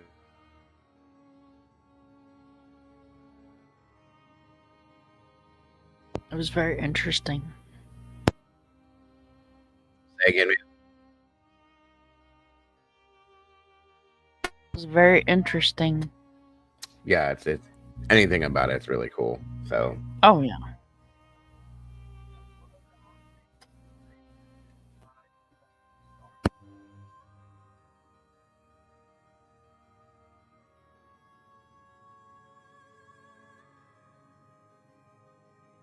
And even Capone, they put Capone there because Capone could very easily get out of most other prisons. He had so many people working inside of different places with him. At one point, Al Capone had, like, at that time, like $1,000 furniture in his cell, and in one of the prisons he was in. Would eat steak dinners every night, stuff like that. That tells you the kind of pull that guy had, okay, and the people. So they pulled him there because they knew that if they put him in most other prisons that he wouldn't stay there. His people would would break him out, you know. So there's that. But onward to the next. So what I'm gonna do next, guys, is I'm gonna throw some of the stories about the haunted side of Alcatraz out at you. And then we're going to jump into, just like we did with the other stuff, an overnight experience in Alcatraz to end the show. So it should be interesting for you guys to see that. Ooh, I would love that. What's that? I would love that. An overnight in Alcatraz. I'd like to do an overnight in Alcatraz, and I would love to do an overnight in Brushy Mountain. I did an overnight in Moundsville Reformatory in Ohio, and I did a overnight in Mansfield Reformatory in Ohio and Moundsville Reformatory in West Virginia. Both of them were extremely insane. Mansfield was the worst one. So, or the Ohio State Penitentiary, if you call it what it used to be called, but we call it Mansfield because we're from here. So, but yeah, right, I think Alcatraz would be the shit. Like, no two ways about it. Again, it's on my bucket list to go there, so definitely. Right. So, all right. So these are a series of stories that are based on true events and true facts that have come from other people about what happened at Alcatraz, or some of the stories that have taken place as far as paranormal stuff at Alcatraz. Like I said, we're going to go through these. Mayhem and Miracles, welcome to you. And then we're going to jump into the overnight with the group that we follow, that I usually follow when they do their overnight stays at places. We're going to follow them through a night here and see what happens. So, again, thank you all for joining us tonight. I hope you're enjoying this. And please, guys, share it out. And please make sure to hit the like button when you pop in here. It just takes a second. It doesn't cost a cent. So I appreciate that very much. Yeah, definitely. Miss Sherry's right. Alcatraz. Wow. I did it again. Alcatraz did have a history before it became the prison. So yes, very true. Very, very true. And that's the thing right there, Miss Pamela, that I would love to do in itself. Just to ride the ferry out there would be very cool to me, you know. So it's definitely a bucket list thing for me. Again, welcome everyone. Thank you for joining us, and I hope you are all enjoying this. What do you think so far, Mom? I dropped my Cheetos. I missed what you said. Okay. I said, what do you think so far, ma'am? I think it's interesting as hell. I can't wait to see the spooky side of it. Yeah. I love Alcatraz. Like, I mean, like, it's so intriguing how, and like you said, it was before its time. You know what I mean? Like, oh, definitely. Like, it was supposed to be the unbreakable prison. Like, you're not supposed to be able to escape from it, and all this stuff. And it was supposed to be this amazing build that, yep. That, like, the hardest criminals were gonna be able to keep them in there and not. And then these guys are like, "Yep, deuces, we're out. Good luck with that." 100%. It's like West Liberty in Kentucky. Like, West Liberty's the big prison up in eastern Kentucky. And how'd that work out for you? A damn dog. Right. It's like way up in the mountains, and there's nothing around it. Like, nothing around it. And when my ex-husband was in prison up there, I met the warden, and because he's a pretty bad guy. So I had to go meet with the warden before I could visit him, which it wasn't me visiting him. I had to take my kid to see him when Minnie was little. And the warden looks at me, and he's, they had like a firing line. Like, when you walked around the prison, there was like spray paint on the ground. And he was like, if you get out of that firing line, like, we will shoot you. I don't care if you're a civilian or not. I'm going to kill you. That's it. I was like, what the hell? And he was like, if my guards don't get you, the mountain lions will. I was like, oh, you're good, man. I'm not even. Yeah, that line, that was in all prisons. You were not allowed. Well, they were not allowed. If they stepped over that line, they were shot. That was Moundsville and Mansfield. That line, it went alongside the wall. And they stayed on the inside of that line. If they stepped 1 foot, and they were watched hardcore, if they stepped 1 foot outside that peel, they were taken out right then and there. Didn't matter what it was. If one of them tripped or somebody, because I had heard stories in Moundsville that the inmates that didn't like each other would push each other to purposely push them across that line. Oh, dirt bags. Straight dirt bags. It happened a couple different times, I guess. So they didn't die, but they were shot. Okay, just period. So, but yeah, some of these prisons are so hardcore, or were so hardcore, they didn't care. They did not play the games. They didn't put up with shit. And pretty puppy. It's just what it is. She's cute. Yeah, Waverly Hills is that's another one we're going to be covering here too on one of these nights, because I love the story behind Waverly Hills. Or wait, no, we did Penhurst. Yeah, Waverly Hills is another really interesting situation, guys. Yes, Cap. It was, from my understanding, yes, it was an army fort beforehand, way before. So, I went into one of the solitary confinement cells, very eerie. Can't imagine what they went through. Right. Dark. It was nothing like the new prisons are. It was no joke back then. So, no, these sissy nays today couldn't handle the way Alcatraz was set up. Prison today is nothing like it used to be. Okay? Nothing. Other than the fact that you're confined and you can't leave. That's the only thing that's still the same. They have tablets. They have TVs. They have day rooms. Okay? They have arts and crafts corners. They have jobs. They have I've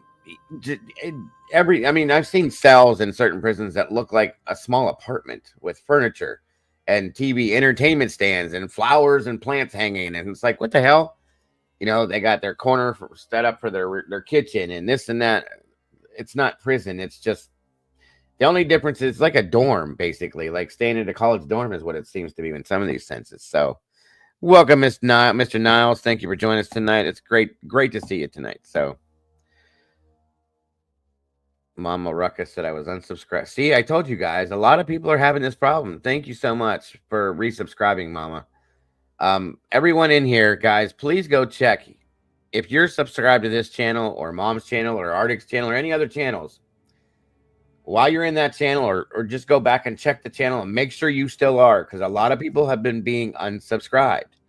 My subscriber numbers have dropped. And I'm like, what the hell's going on? I still see the same people. You know, it doesn't make any sense. And there's another situation. So thank you, Mama Ruckus, for resubscribing. I appreciate you so very much.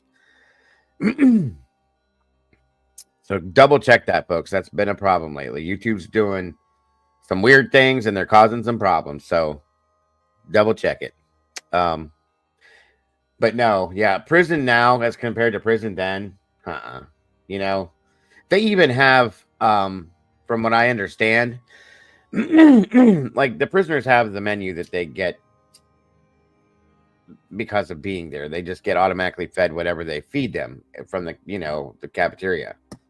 They also have the option, if they have that kind of money, to buy special meals where they can get Angus cheeseburgers and black Angus cheeseburgers. And I think there's even a version of a steak you can get and stuff like that. If you have that kind of money, if not, then you eat what's made every day, whatever shitty sop it is. Okay. But there are people that are in there that have money and that will go in at least one meal a day or one meal a week or something like that, and buy one of these, and they're like $30 for this meal or more, depending on what it is.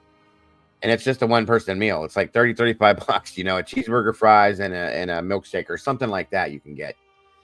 But it's 35 bucks. It's still not gourmet, but compared to what they normally get, yeah, it is. You know what I'm saying? So you can unsubscribe, Cap, and resubscribe, and sometimes it fixes that. And make sure you hit the notification bell when you do it, because that locks it in, I found out. Okay. So anyway, I will move on instead of rambling. Again, great to see you here tonight, all of you guys. Miss Pamela, Mayhem and Miracles, wonderful to see you. Mama Ruckus. I'll make sure I didn't miss anybody else in here. Again, please make sure you hit the like button, guys, and share it out if you would. I appreciate that very much. So again, what we're going to hear next is a combination of stories that is based off of real events that happened. And then it's going to take us into the overnight experience at Alcatraz. So excuse me.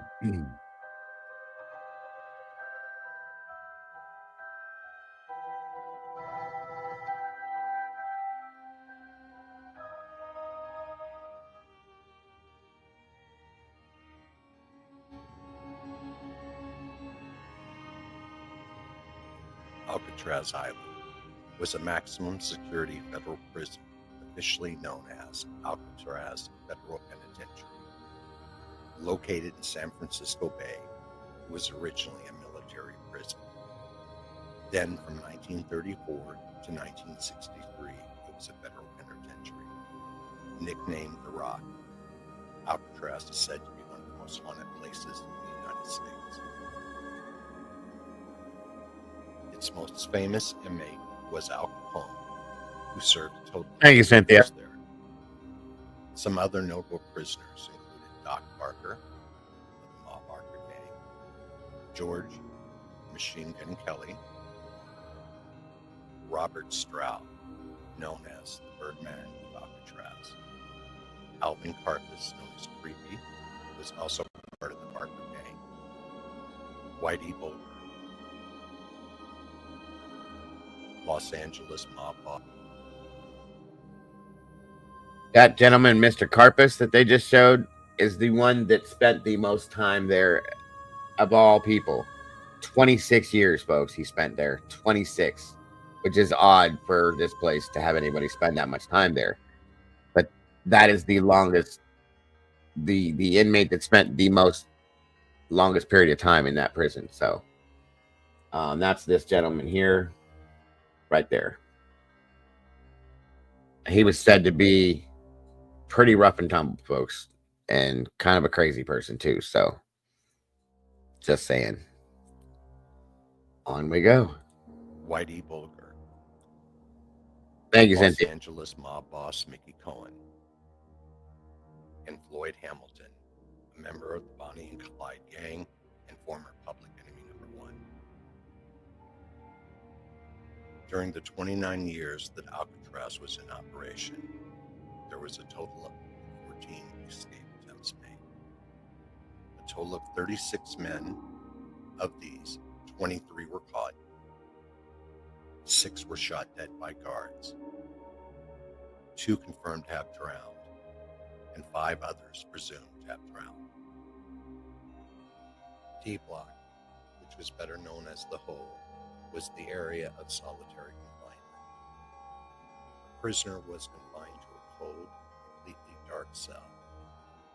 One night in the 1940s, one prisoner there became very erratic. Guards claimed that he told them that there was an evil creature in his cell, one with glowing red eyes, and it was viciously attacking him. The guards dismissed his claims, thinking the prisoner lacked any sanity. For the rest of the night, the prisoner continued to scream within his cell, until suddenly it became very quiet. The next morning, the man was found dead. He had marks around his neck. Thank you, Miss Sherry. From strangulation. She's absolutely right, guys. Before the island was sold to the U.S. government and it was a military prison, in 1849, Native Americans used Alcatraz as a place of isolation, a camping spot, and a place to gather food. It's an interesting piece of history. It really is. Thank you again, Miss Sherry. Oh, no, it's okay, Wisdom. We appreciate it very much. It helps tell the story. It was determined the man's wounds could not have been self-inflicted. Today, 14D remains one of the prison's most unsettling areas. There's a strange feeling within the area, one of dizziness and vertigo. It is reported that it is always colder there than any of the other cells around there. There have been many sightings reported, glowing red eyes, just like the figures the prisoner said he saw. A ghost hunter investigation into cell 12D down the hall reported feeling icy fingers on the back of his neck. Other spirits and ghosts are thought to be present on the island, including that of one of the penitentiary's most infamous prisoners, Al. Mom, do you think I look like this man? No. Thank you. I've had so many people tell me in here Are you on into YouTube. him? Not that I know of. I don't know, but I've had a lot of people say, Diggo, you look like, quite a bit like Al Capone. I'm like, no, I don't. No, you don't. I even asked my wife. She was like, no. She said, maybe the eyes. It's the Italian. I don't think it. I don't. I have all my hair, guys. It's all real hair here. Baldy here was losing it left and right. So, a bunch of different people on here have said, yeah, you do. You look like him. You look like. No, I don't. The only thing I can see that could remotely be close are the eyes. That's about it. Because he had the same exact color eyes that I do. That's all. So I don't see the resemblance at all. I was kind of insulted when I heard that, by the way. I was like, Jesus, really? I'm that bad looking? Come on now. The eyes are the window to the soul. No, seriously, you don't look like him. Thank you. That bugs me every time I see his face now. I'm like, do you think I look like this guy? Come on now.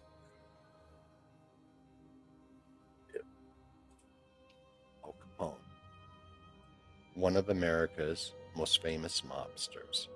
Some say he continues serving time even in his death. Capone is said to have slowly. Jason, welcome back. Manson was supposed to go there and never did end up there, from my understanding. They sent him to. He was in Brushy Mountain. He was in Brushy Mountain for a while, and then they transferred him to. Wasn't San Quentin. Shit, I just forgot the name of it. Leavenworth? No, it was. I think it was San Quentin because then Was he it tried. Yeah, because he tried. He tried to get transferred to Moundsville, where his mommy was in West Virginia, and they denied it. I read the letter that he sent. It's posted on the wall at Moundsville because his mom I was know he there. was in Brushy Mountain because my ex-husband was in the cell that he was in when he was in Brushy Mountain, and he had done it's going to sound crazy, but he had done really pretty murals on the Mhm. walls of the cell, and they never because it was Manson. Yeah, of They course. never took them down, and his signature and stuff's on there. He said it was surreal. He said it was really creepy being in that cell, and this man was, not a good person back in the day, but it, would- he he said it was really creepy. Like he had trouble sleeping at night, and you would hear shit, and you could just feel shit. Like that cell was just, it had a lot of weight to it. It's the energy. The energy is a real thing, and it just, yeah, that's more than likely exactly what he was feeling. He Excuse might me. have been in Folsom first, but I know he sometime between, because he was transferred around a couple of times before he got to his final prison. Excuse me. I think He was in Folsom. I'm looking right now to make sure of it, but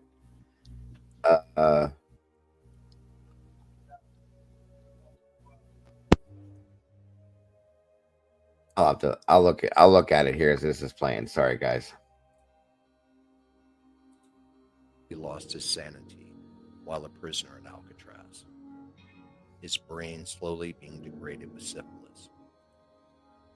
Guards have described how after several fights with other inmates, he would hide in the penitentiary shower room instead of going outside in the prison yard where he feared others would harm him. During this time, he joined a prison band and learned how to play the banjo. It was a gift from his wife. Many witnesses have reported the haunting sounds of a banjo playing from the empty shower, as well as from other parts of the prison since Capone's death. Other often reported ghosts of Alcatraz include that of Native American males and the Civil War area soldiers and other prisoners through the years. The ghosts are thought to have passed away or have been buried there on the island at one point in time. There are stories and something part of what I read that there are very possibly over 250 to 300 bodies buried on this island as well, if not more. But that's the number of bodies that they can account for, they believe. So that alone in the paranormal aspect is quite creepy, if you ask me. Okay. Not to mention what else has gone on within the prison walls and on the island itself from way back when. So there is that as well to hold on to, guys. Just saying. Many have been reported by the staff, former prison inmates, and even tourists who visit there today. Punishments were brutal at Alcatraz.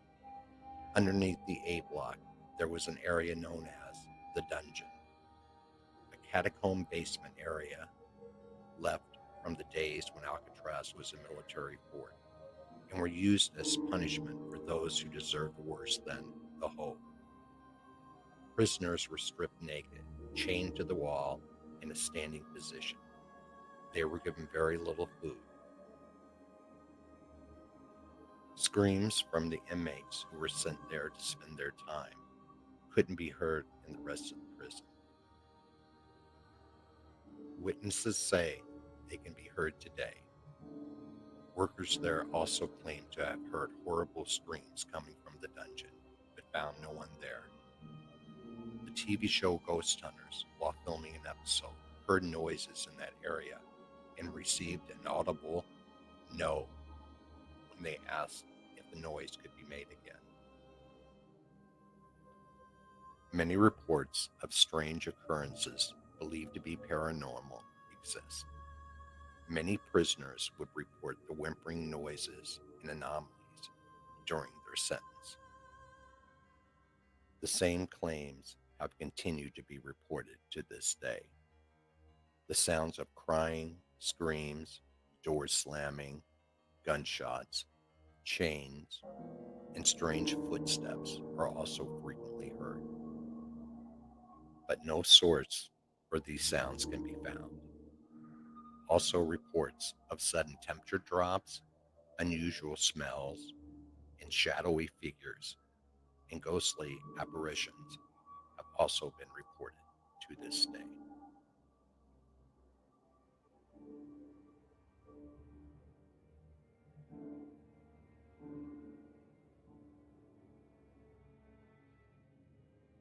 All right, so there's a little bit of the stories, the scary stories about the place. Sorry about that. 1 second here.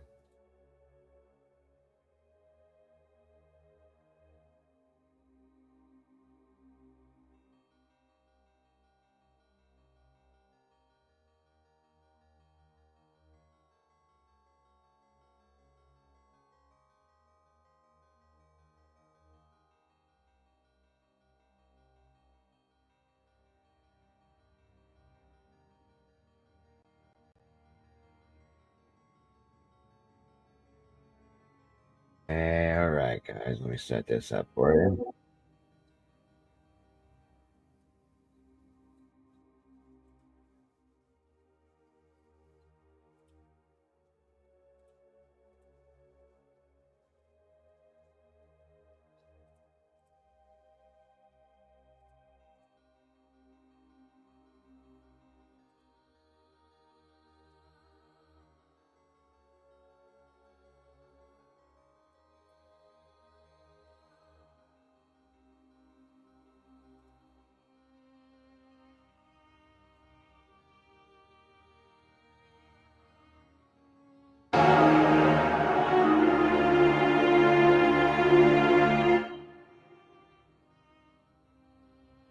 Alcatraz, also known as The Rock, housed 1,576 of the United States' worst criminals.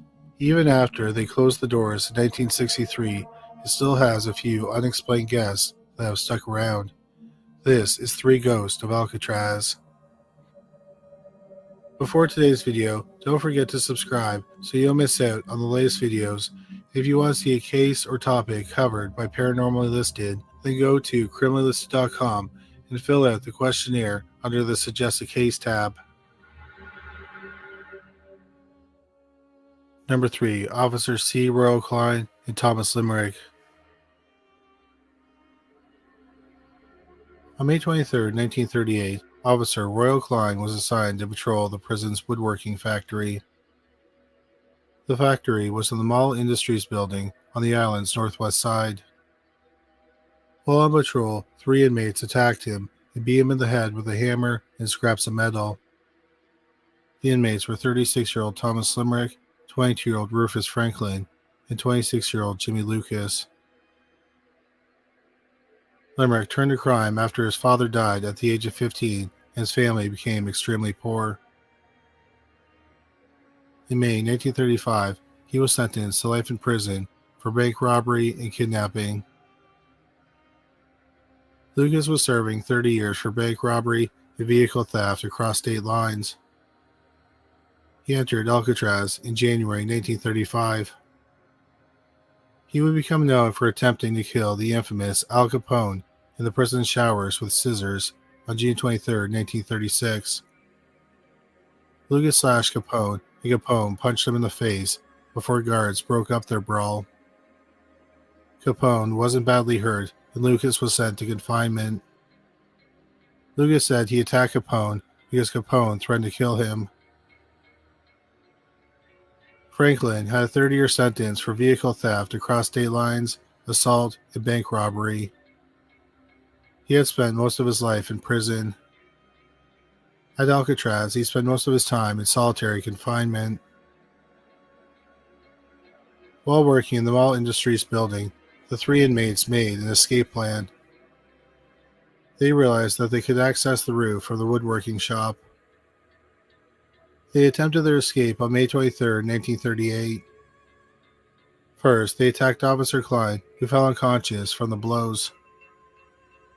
The inmates dragged Officer Klein's body to a corner and then made their way to the roof of the Industries building. They planned to assault.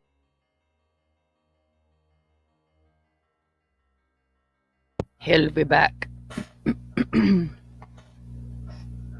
It is now changed to 10:22 when we lose Dago to the ghost of YouTube forevermore. Forevermore. Oh shit! Now he left. Oh God! Scared the hell out of everybody. Half the chat almost left. Boo. Scared the shit out of me. I was like, what the fuck? Why am I big? What'd he do? Come back. Baby, come back. You gotta love 11:22 or 10:22 now because the time changed, but yeah. All right, it took me way forward. Here we are, about right there, I think. Wait, how far in did we get? I was only a couple minutes. I do too, Doodle. This is my second home. What did you say, ma'am? Doodle said she loves this channel. I said, I do too, Doodle. This is my second home. Well, and I love that you guys love the channel. I love you guys for loving the channel. That makes me feel great. Okay. Crack all. Good to see you. You look like you're scared of himself. I probably am. You never know. All right, on we go. On May 23, 1938, Officer Royal Klein was assigned to patrol the prison's woodworking factory. The factory was in the Mall Industries building on the island's northwest side. Can you hear it okay, Mom? Yep, sounds good. Okay, good. Thank you, guys. Sorry about that. While on patrol, 3 inmates attacked him and beat him in the head with a hammer and scraps of metal. The inmates were 36-year-old Thomas Limerick, 22-year-old Rufus Franklin, and 26-year-old Jimmy Lucas. Limerick turned to crime after his father died at the age of 15 and his family became extremely poor. In May 1935, he was sentenced to life in prison for bank robbery and kidnapping. Lucas was serving 30 years for bank robbery and vehicle theft across state lines. He entered Alcatraz in January 1935. He would become known for attempting to kill the infamous Al Capone in the prison showers with scissors on June 23, 1936. Lucas slashed Capone, and Capone punched him in the face before guards broke up their brawl. Capone wasn't badly hurt, and Lucas was sent to confinement. Lucas said he attacked Capone because Capone threatened to kill him. Franklin had a 30-year sentence for vehicle theft across state lines, assault, and bank robbery. He had spent most of his life in prison. At Alcatraz, he spent most of his time in solitary confinement. While working in the Mall Industries building, the 3 inmates made an escape plan. They realized that they could access the roof of the woodworking shop. They attempted their escape on May 23, 1938. First, they attacked Officer Klein, who fell unconscious from the blows. The inmates dragged Officer Klein's body to a corner and then made their way to the roof of the Industries building. They planned to assault Officer Harold Stites, who was the guard in the tower. But Officer Stites had a rifle and could see the 3 inmates on the roof. Before they could make it to the tower, Officer Stites shot Limerick in the head and Franklin in the arm and the shoulder. Lucas surrendered. Amazingly, all 3 inmates were still alive. Other officers took them all back into the prison. Thanks, Cap. Later that day, Limerick died from his wound.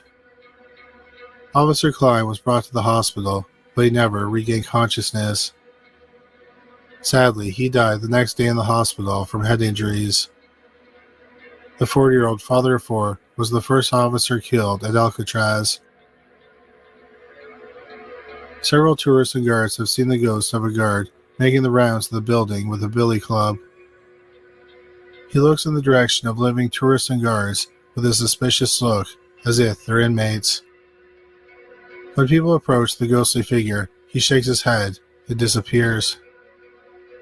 Many believe that this is Officer Royal Klein. Franklin and Lucas were later given life sentences for the first-degree murder of Officer Klein.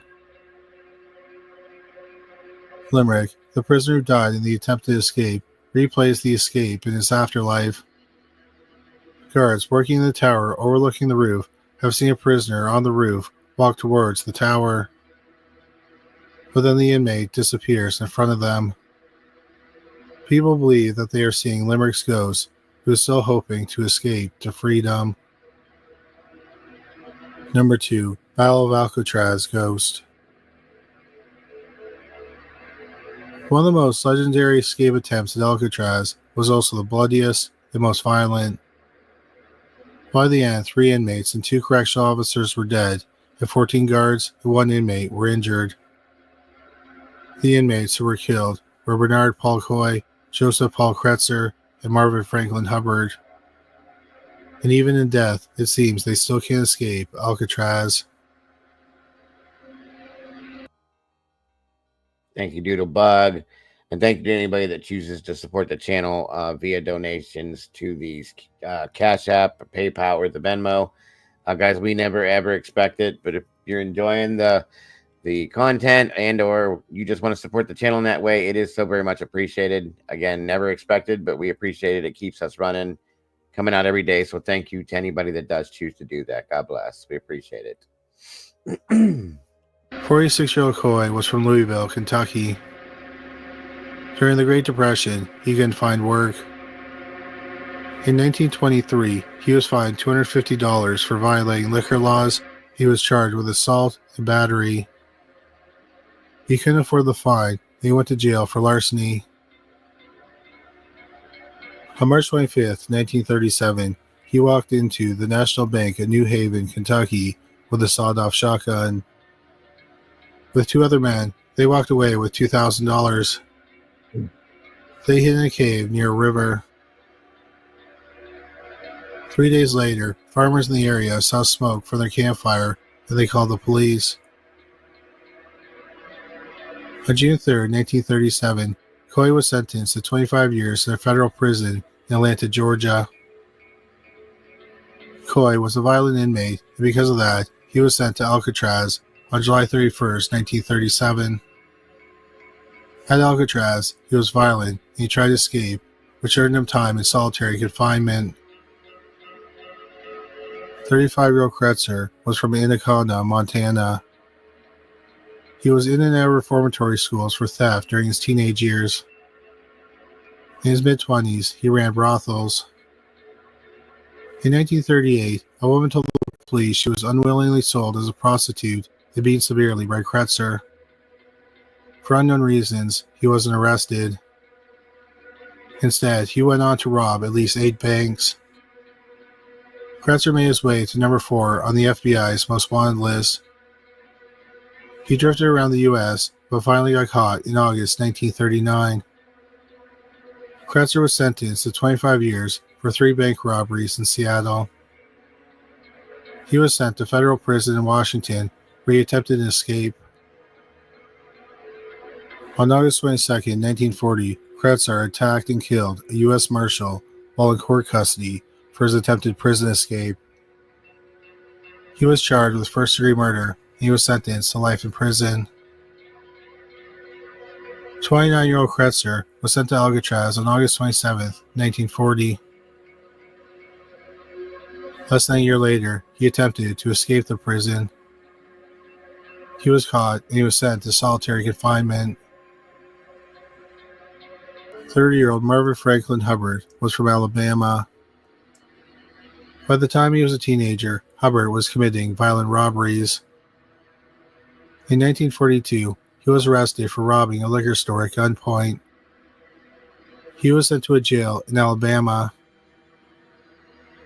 In August, he and 2 other inmates assaulted a guard, stole a submachine gun and a revolver, had escaped from the prison. Once they were out, they stole a truck, tied the occupants to a tree, and abandoned them. They were eventually arrested. Hubbard was held at the Knox County Jail. He and the others escaped, but they were arrested again. Hubbard was sent to a prison in Atlanta where he participated in a riot. This was his golden ticket to Alcatraz. Bernard Coy was the mastermind behind the attempted escape from Alcatraz in 1946. In 1945, Coy worked for the jail library, so he was allowed to wander around the prison to hand books out to inmates. He could even go to D Block, which was otherwise off limits to inmates who were locked up in that section. While exploring the prison, he realized he could pry open bars and squeeze through to get to the weapons storage room. He could then take hostages and escape the prison. Coy thought about which inmates he could ask to join him in his plans. They had to be people who could follow a plan and be capable of committing murder. Coy let Kretzar and an inmate named Clarence Victor Carnes in on his plan.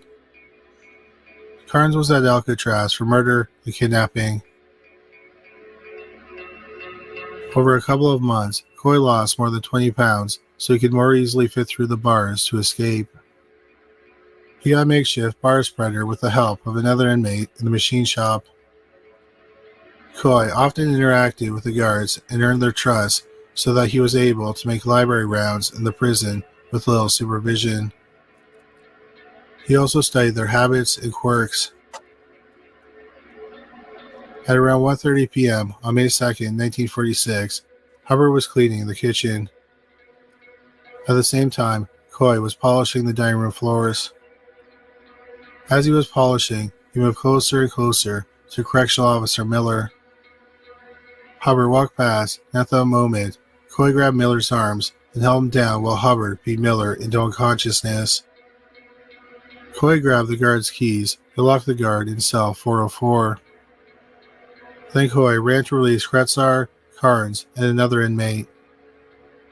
Coy then ran back to C Block to grab the tools he had hidden. Kretzar spread axle grease all over Coy so they could more easily slip through the bars to access the weapons gallery. As planned, he used his makeshift tool to spread the bars and he squeezed through. Now, he was armed with guns. Coy opened the cells in the top two tiers of D Block and the inmates emerged. Coy and Kretzar looked through the rings of the keys they had stolen from the first guard they attacked. They had no idea which one would allow them to access the recreation yard. They wanted to get to the yard to kill the tower guards and then leave through the yard door. They didn't know that Officer Miller, the first guard they locked up, had the key in his pocket. When no inmates were looking, he put the key in the cell's toilet. An officer named Ed Stucker had been in the basement through all this. He walked upstairs and saw the inmates standing around, unsupervised, but no inmates spotted him. He knew something was wrong. He went back into the basement and tried to call the guards in the weapons and dining room, but no one was answering him. 3 officers walked back into the cell house with only their clubs. The inmates threatened them and locked them in a jail cell. Kretzar searched for the missing key in the cell with the locked-up guards, but he couldn't find it. Coy then put his hand in the toilet and found the key. But when the inmates tried the key to the yard, it didn't work. It turned out that the key had been designed not to work if it had been tampered with. By now, it was just after 2 p.m. A staff member at the prison sounded the emergency siren. The inmates knew the chances of escaping were slim because armed guards would be surrounding the building. Coy grabbed a rifle and opened fire. Other inmates joined in. Associate Warden Edward Miller walked into the cell house and he was met with Coy's rifle. A bullet missed Associate Warden Miller, but it exploded in his face, which burned him. Prison officials called in off-duty guards. Meanwhile, the armed inmates were posted up in the cell house. The Kratzar opened fire on the 9 guards, which the inmates had taken as hostages. By 3:30 p.m., Marines arrived and joined the Alcatraz officers.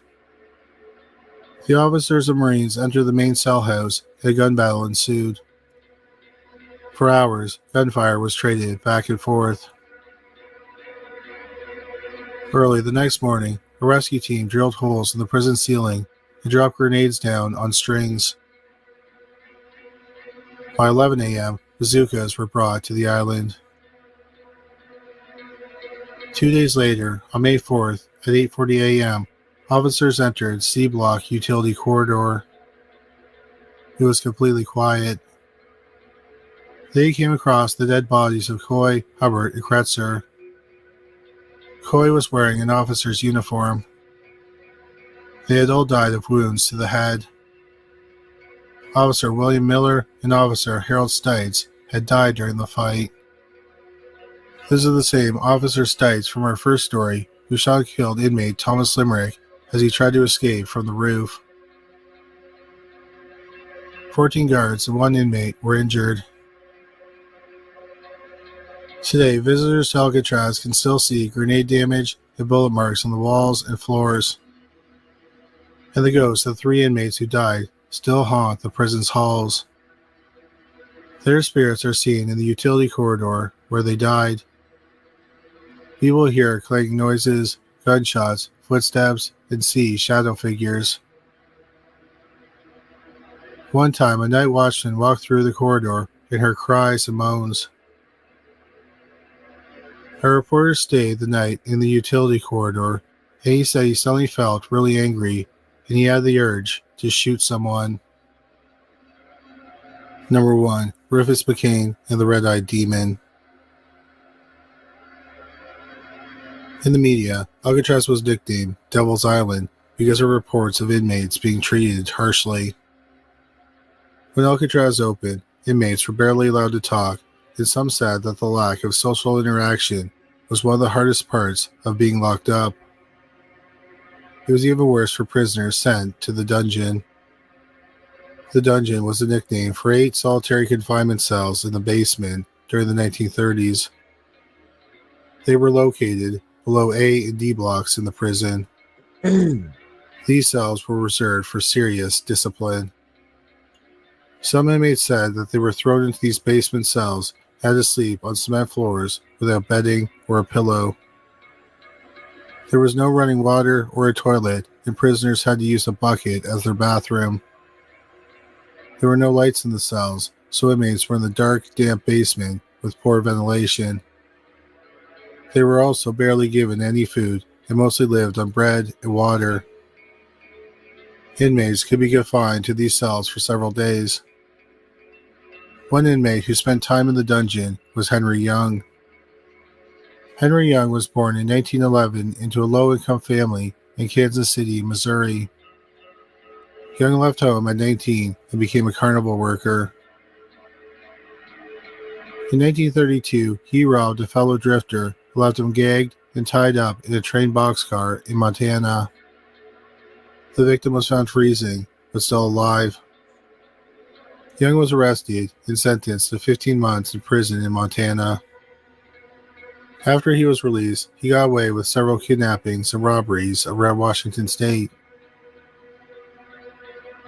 In 1934, at the age of 23, Young robbed a bank in Washington and was arrested the same day.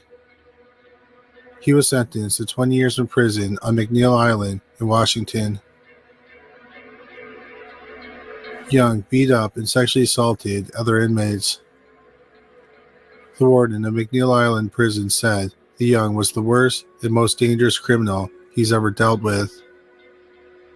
The warden asked for Young to be transferred to Alcatraz, a prison for some of the hardest inmates. His request was granted. Young arrived at Alcatraz on June 1, 1935. Rufus McCain was another inmate who spent a lot of time in solitary confinement once he arrived at Alcatraz. McCain was the youngest of 7 children, and their mother died when McCain was 5 years old. He left home at the age of 18 and worked in an oil field. In 1931, he stole jewelry and ceremonial artifacts from indigenous grave sites. He was caught and he was sentenced to 1 year at Oklahoma State Penitentiary. Once McCain was released, he couldn't get a job and he was running out of money, so he robbed banks. 32-year-old McCain was caught. He was sentenced to 12 years in an Arkansas prison. While there, he met another inmate named Sam Day. 23-year-old Day was serving a life sentence for killing a sheriff. In April 1935, they somehow escaped the penitentiary. On May 14, 1935, McCain and Day stole a car and drove to Idabel National Bank in Oklahoma. At around 1 p.m., they walked into the bank unmasked and yelled, "This is a holdup. Stick your hands up." McCain had a sawed-off shotgun, and Day was carrying 2 pistols. The teller gave them $2,700. McCain and Day then grabbed 2 of the bank employees and intended to kidnap them. During the robbery, a woman walked by the bank and saw it unfolding through the window. She ran to a couple of nearby stores and told the employees what was happening. 2 officers who were on the street heard the woman describe the robbery. 3 other people on the street heard what was happening too, and they were armed. So all 5 armed people stood outside the bank with their guns ready. When McCain and Day left the bank, a firestorm ensued. A bullet hit Day in the right shoulder, and then the robbers surrendered. They were taken to the county jail. 3 days later, Day died from his injuries. McCain was sentenced to 99 years for kidnapping, bank robbery, and endangering the lives of the bank employees. He spent a few months at the Leavenworth Penitentiary. In October 1935, he was transferred to Alcatraz because he was violent and considered a high risk for escape. In Alcatraz, his violent streak didn't stop, so he spent a lot of time in the solitary confinement cells in A and D blocks. McCain and Young met at Alcatraz. They also met Arthur Doc Barker, Dale Stamphill, and William Ty Martin. Barker was a member of the Bloody Barker gang and had a long history of robbery and murder. Stamphill had a history of bank robbery and kidnapping. Martin was a post office robber.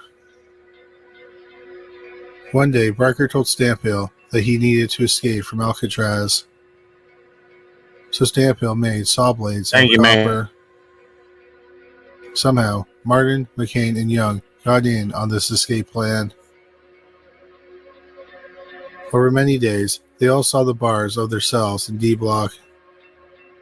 Stamphill made a wax cover where they cut so the guards wouldn't notice.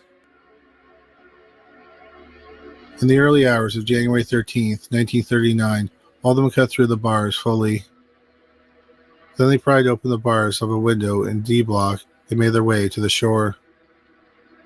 They all started looking for wood to tie together to make a raft. About half an hour after they broke out of their cells, the guard doing his rounds noticed the 5 prisoners were missing. A siren rang through the prison. All the guards started looking for them. The guards found all 5 men on the shoreline. Barker and Stamphill made a run for it. Guard shot Barker in the head and leg, and Stamphill in the leg. Barker died from his wounds. The other 3 inmates surrendered. A rumor around the prison was that they managed to make a raft and got out onto the water. But McCain couldn't swim and made them go back to shore. Thank you so much, Mayhem, for the super chat. I support and love your channel, and I appreciate that more than anything you know. Thank you so much, and God bless once again. Everyone but Young was placed in solitary in A block. Young was placed in D block. Over the next few months, Young was in and out of confinement in D block for violating prison rules.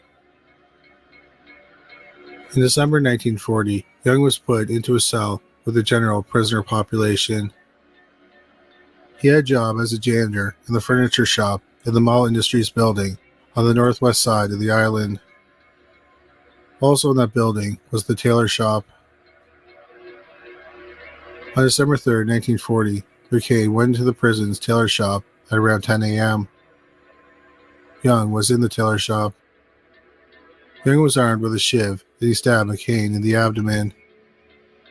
McCain was taken to the hospital ward where the shiv had been plunged into his artery and he died later that day. He was 37 years old. Rumors that Young blamed McCain for their capture and that's why he stabbed him. There was also a rumor that McCain made a death threat toward Young and Young got to him first. 29-year-old Young went to trial in April 1941. He said he had blacked out and he hadn't realized he stabbed McCain until later. Young's trial put a spotlight on the confinement practices at Alcatraz. Young's defense focused on how his long stretches in solitary confinement had caused him psychological damage. Young said he spent weeks in the dungeon without running water, clothing, or light. Other inmates testified that they were beaten by guards and thrown into the dungeons themselves. At the end of April, the jury found Young guilty of involuntary manslaughter. He had 3 years added to his sentence. At this point, Young had only served 5 years of his 20-year sentence. The jury also requested an investigation into the... Thanks so much, Captain Jenks. Boo to you, brother. I appreciate the super chat so very much. God bless.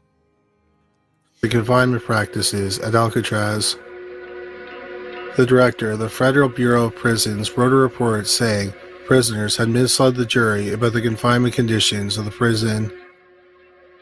It is unknown if the director had ever investigated the dungeon cells. The Bureau of Prisons maintains Young never spent time in the dungeon. What is known is that the bars were removed from the dungeon cells in 1938 and never used again. In October 1940, cells in D Block were refurbished into isolation cells. There were 42 cells, and the most severe cell was called the strip cell. The strip cell was freezing cold and had no light, no toilet, or sink. There was a hole in the floor, and only guards could control when it was flushed. Prisoners had no clothes in the cell and had a restricted diet. They would get a mattress at bedtime. People were usually put into the cell for a day or two. 5 other isolation cells were nicknamed the Hole, and they were on the bottom tier of D Block. These cells had a sink, a toilet, and a light bulb. Their mattress was taken away during the day. Inmates were put in these cells for up to 19 days. The rest of the cells in D Block were close to the design of general cells, except the construction allowed for better security. Prisoners in D Block visited the recreation yard once a week and could only take 2 showers a week.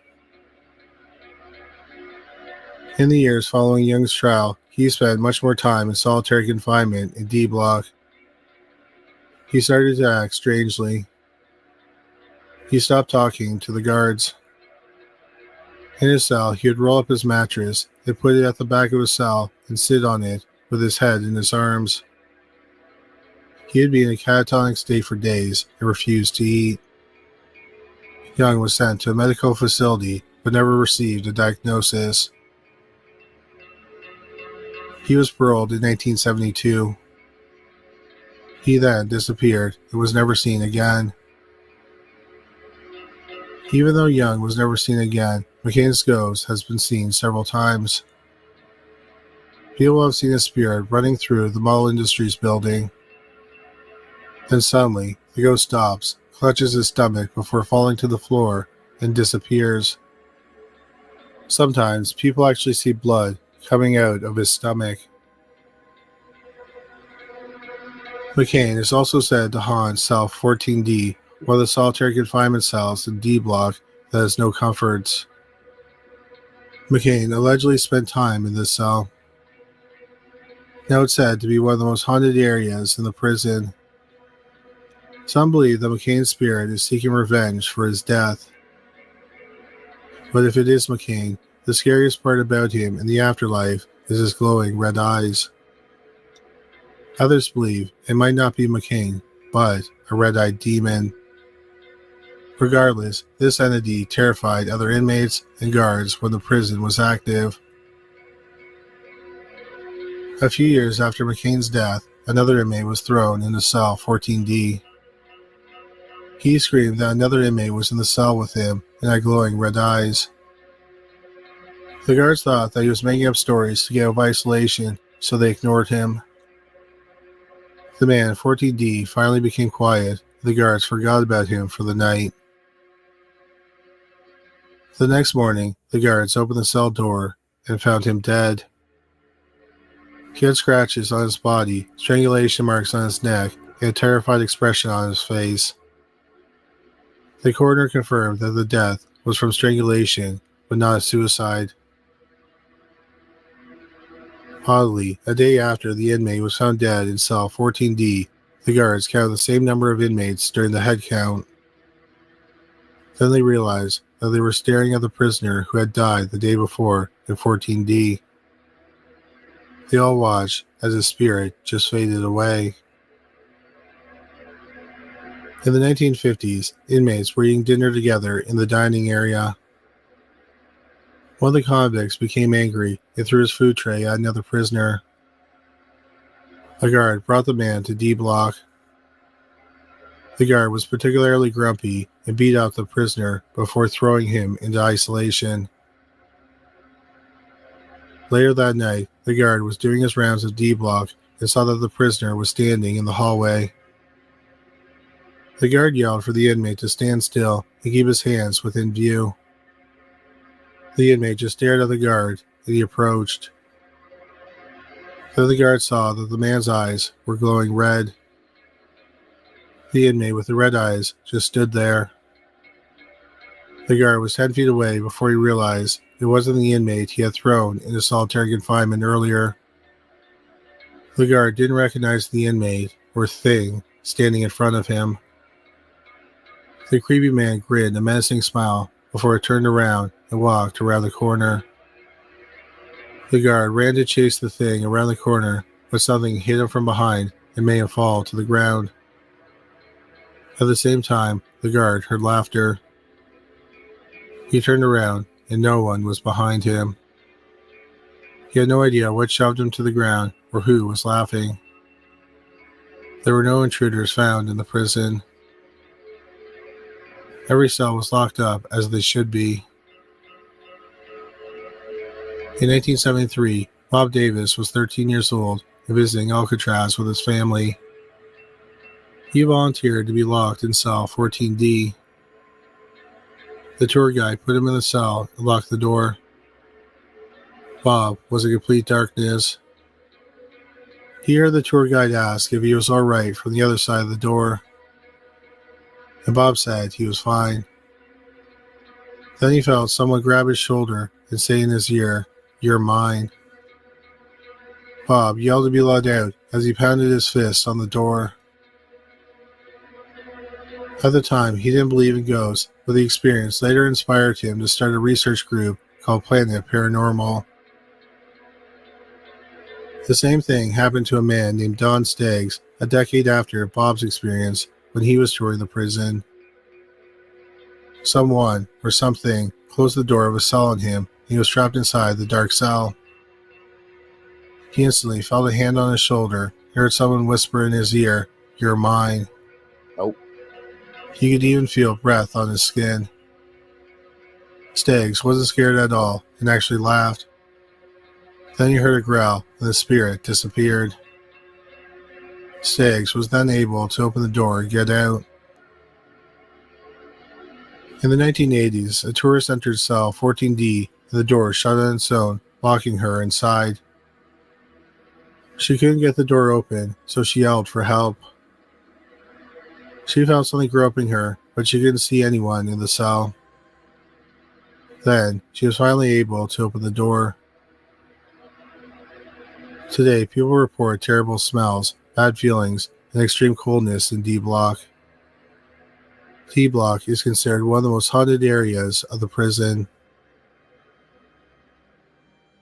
Thank you so much for watching this video. We hope you found All right. Thank God. That's about all I can take of that guy's monotone voice. It was driving me nuts. No worries. Thank you for being here, Misfits. I appreciate you very much. Okay, let's get to the good part now. Again, I hope you guys are enjoying it. 1 second here. Come on. Load up for me. Almost. There we go. Still here, Mom? Yes, sir. All right. Here we go. All right. All right. Where is it?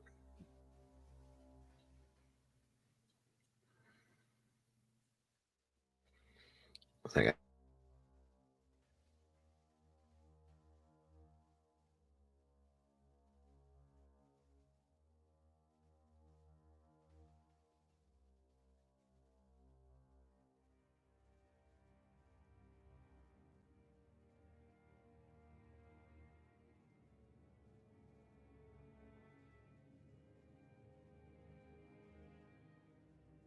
Okay, so we've watched we've had two other shows where we've watched this group do a ghost hunt, I guess you could say, in specific places.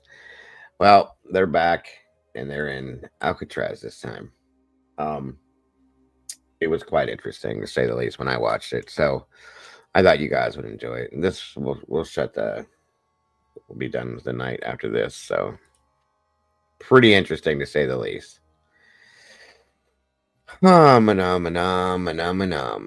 Okay, make sure it's up and rolling right and get it started. Here. You must stay here.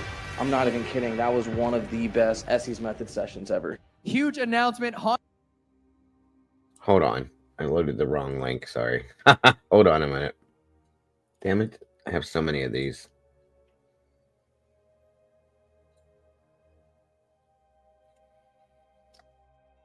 Just a minute. Come on.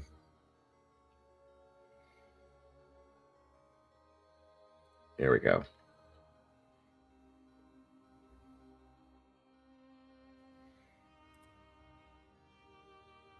Okay.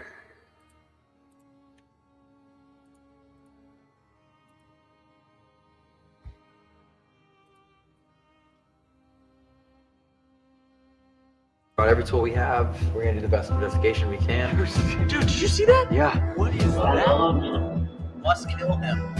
Must kill him. Now. Are you behind the window? I think I was too late to know. I am right now. Were you a prisoner or were you a guard? Inmate. No way. If you don't want to talk to us, make these rods cross.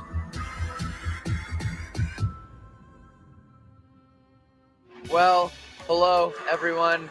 This video that we're about to do, this place we're about to go to, right behind us, has been 3 years of trying to finally get it, and it's happening. We're going to Alcatraz, and we're not just going as a normal tour or visitors. It will be us, just us, Evan, our cameraman, and the 2 national park guides that will be there with us. We have the entire island to ourselves. Wow. The whole island. All of it, all 22 acres. Welcome, GWY. There, all the buildings, everything, just us for the night with an entire arsenal of ghost gear to investigate, to explore, to have fun. Oh, wow. This is the mecca of overnights. I don't know where we're going to go from here after this one. Where do you go from there? I mean, You don't go anywhere. yeah, I don't know. The fact that like you're doing the intro for Alcatraz right now is like really hitting me. Yeah. Because this is insane, dog. How long? It's been what, 3 years? I've been trying for 3 You've been years. talking about this for so He's long. been talking about this for so long. It's actually crazy. It's gotta be so excited before.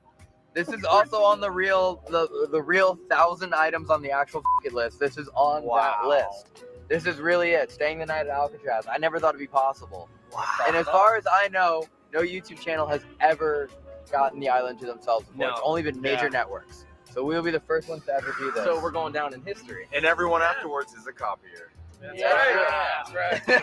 They really want us to focus on the history, and they are allowing us to do our investigation as however we want, with whatever we want. But the island is ours, and I think thank you to all the people that are watching this that have helped this channel grow and allow this opportunity to happen, because that's they dug deep into our channel, and that's why they're letting us do this. So Getting real. well, This is nothing. we gotta get over the dock. We have a boat that we chartered to take us out there, and we're going out in basically an hour, and we're not coming back till the sun rises. So Jesus Let's get Christ. I'm ready. do it. I'm ready. Go. Let's do it, baby. History. We're making We're on a boat. To Alcatraz. do one thing. We need to do a photo shoot. I can scale. Okay. I have 1.5 mile swim. Okay, so double gainer. Alcatraz. Dude, this just got real. This just got very. Oh my God. Yeah, they do look like they're having fun. I'm just trying to get to the part where they go. go in. I've read online that since the island's kind of abandoned, it's now the home of thousands of birds. These chickens? Yeah, these turkeys. They're everywhere. But I wonder if there's even any pelicans here, because that's what Alcatraz translates roughly to pelican. Wait, is that a joke? Aren't these pelicans? No, those are chickens. What? So they are. Oh my God. They are. That hurt my brain. We should probably They are. give tours on this island. Yeah. Oh, this is a sign. Wait, so this is original, right? Oh, look at that. This is original? Yep. Warning. Persons procuring or concealing escape of prisoners are subject to prosecution and imprisonment. All like the heavy hitters had people like come into the island and try to like get them. You know? Well, we can ask. Well, of Question I course need they an had answer to. These were the top of the top gangsters. That is a really good question. We know that people have tried to escape from the inside, but how often have people tried to help others escape from the outside? There's a sign right here that says that, but then there's also a sign that says if you come into the buoys that you basically like we're gonna shoot you. Yeah. So it had to have happened. Well, you got to think like, Al Capone's people probably didn't care about a sign that said "Don't do that." Yeah, exactly.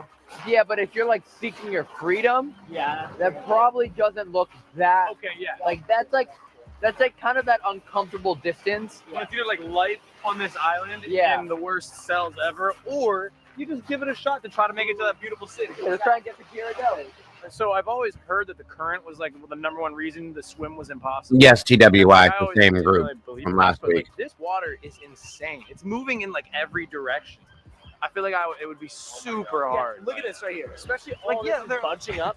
Yeah, there's literally water coming from every direction. Wait, like, so is this a everywhere you constant look? tide pool? I don't know. I think it's just water coming in from the ocean And into we're- the harbor, and then.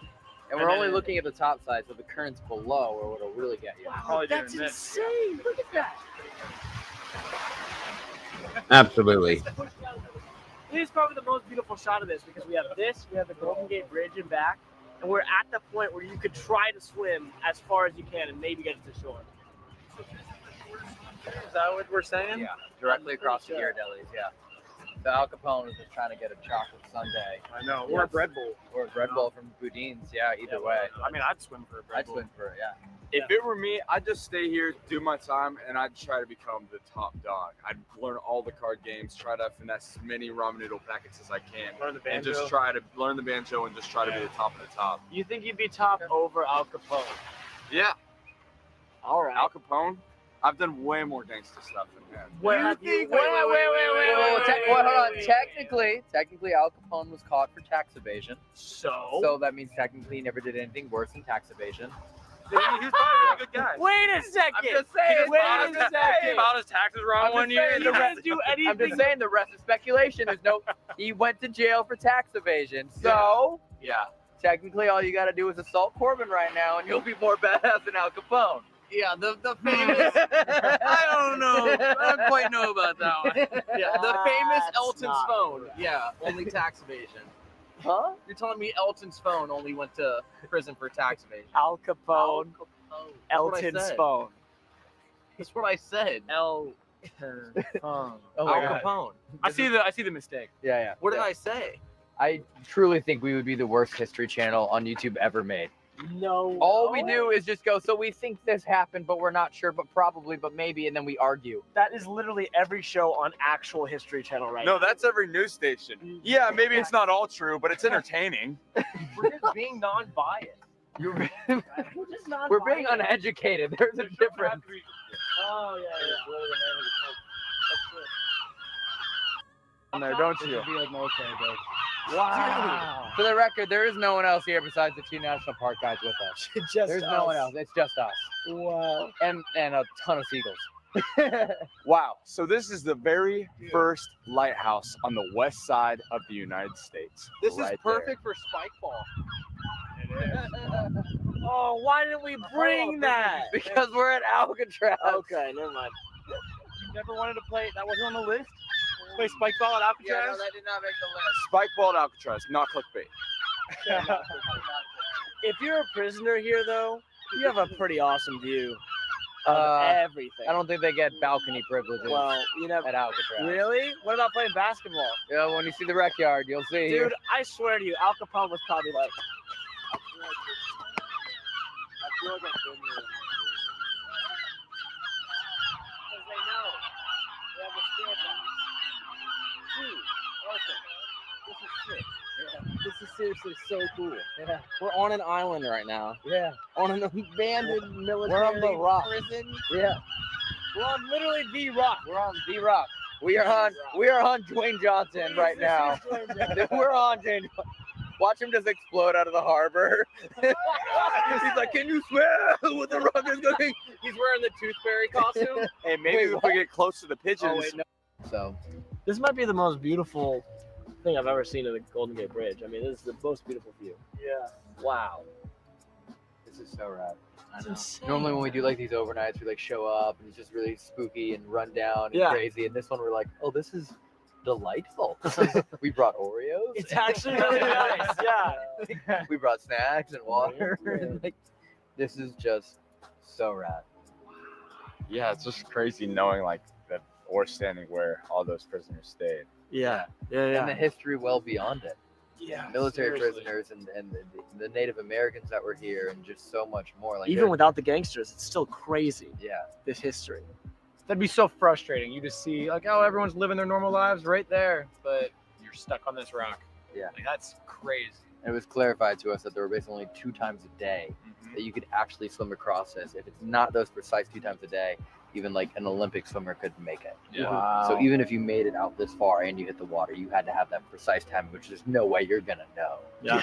So Exactly. There was a prisoner here that got out maybe around this time, and it swept him all the way underneath the San Francisco, the Golden Gate Bridge. Yeah. And that's where they picked him up. They found him 3 miles away from here, unconscious. How And he woke up crazy in the is hospital. that? Yeah. Imagine that. Like you spend every ounce of your body like trying to escape, and you wake up and you're back inside. He's the only known person to have actually made the swim. Jeez. The only known person to have actually made the swim because he was found. Other than that, So wait, he passed out while swimming? yeah, or just, Yeah, had to. hypothermia. Look how far away that is. I mean, look at the Golden Gate 3 Bridge. miles, man. I couldn't even make it 100 feet out. I can't walk 3 miles. Yeah, I don't think I could make it 15 feet out. You don't think so? No. I wouldn't even know how to get to that from here. I don't even think I could make it to the water. How do you get down? I don't even know. You can make it there. You just I might would just not get be in caught, great just shape. like kind of like grannying my way. Yeah, I kind of swim like a dog. I do this, Is that what and you I don't usually use my feet too much. I wouldn't make it too far. I'd probably ask the guard to help me down.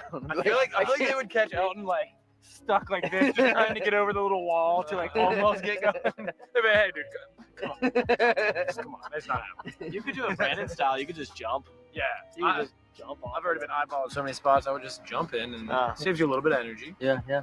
And then you die swimming. Yeah, you'd be the first person to do a triple backflip. Absolutely. Oh, wow. I mean, if you're gonna go out, you might as well send a triple. Yeah.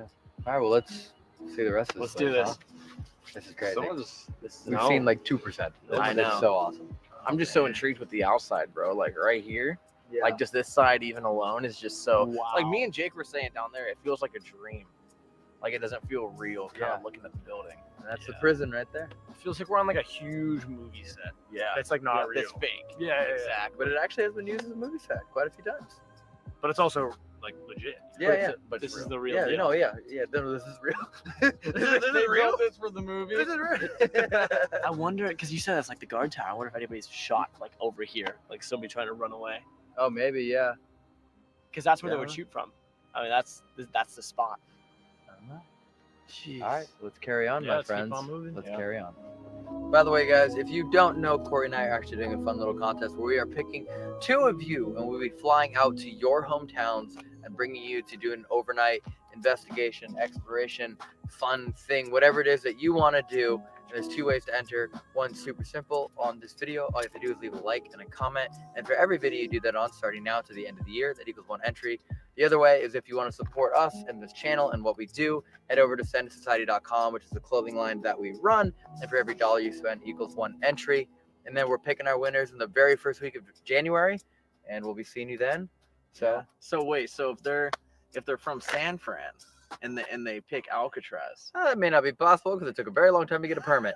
But we will do our best to make it the coolest adventure you guys can possibly go on within reason. You know what I mean? so if they're in San Fran and they like Chuck E. Cheese, those again went out of business. Chuck E. Cheese are all closed. So exploring abandoned Chuck E. Cheese, I mean, it would just be probably an empty room. exploring warehouse for rent. Yeah, I think they sold off all of the Chuck E. Cheese things. Okay, we'll leave it up to y'all. Okay. But enjoy the rest of the video. This is so crazy. We're in the rec yard. Corbin, do you think any inmate has ever done a backflip here? Oh boy! Oh, that's why we're here, huh? Welcome, Miss JC. Good to see you That's tonight, why dear. we came to Alcatraz. Huh? We came all the way down. Just so we could get a backflip on the rec yard. Got it. If your beanie comes off, it doesn't count. Yeah. You have to catch it in midair. It's on these. Prove it. Back when I was a firefighter. Prove it. Drop the soap. The what? Drop the soap. He knows what you're talking about. Okay. Can you make shower noises like the water's coming up? Oh. Oh. I dropped it.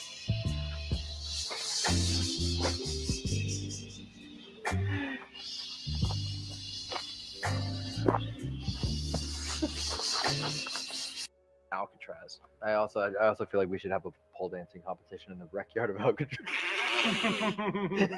Oh, pole dancing with these? Yeah, I didn't even think about. Oh.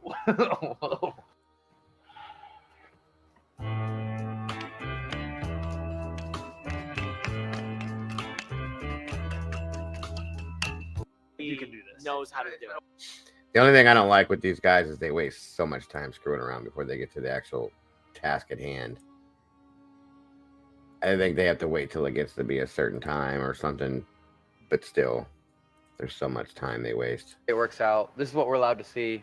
Unfortunately, we're not allowed to go inside, but when things kind of relax and COVID restrictions ease out, we will be able to come back and go inside. Round 2? So Wait a second. Wait a second. So you're saying round 2. That was cute. 100%. We're going to be first on the list when that happens, that we can make sure we can come back and actually go into the jail cells and the tunnels and everything else that they might have here. And the morgue. There is so much more to see here, but we still have So much more to see here. But I think as of now, we've seen maybe half of the exterior, so we still have a lot more to see. But just fair warning on that one. That's just how it is. We don't even need to be like 100,000 likes. We'll come back. We're coming. It's gonna happen. It will happen. But yeah, enjoy. The rest of the video. This place is incredible. We're still doing an investigation. Maybe we'll play some dumb games. Oh, it's our style. So that's not a maybe. Yeah, let's go see the rest. Let's go see the rest. Let's do it. Yes, Yeah, enjoy this. and enjoy this. Yeah. Woo! Working all day. Oh God. Working all day. Working all night. So. Oh. For the COVID. I'll show you our next location. Oh, it's really interesting. This has been here for over 132 years. What? It's called BK Resources Hand Sanitizer. Yeah, what inmates would do back in the day is they would place their hand under this device, and it would squirt out this goo. I do have another one. You know what? Hold on a minute. Just squirt it all over your hand. What was it?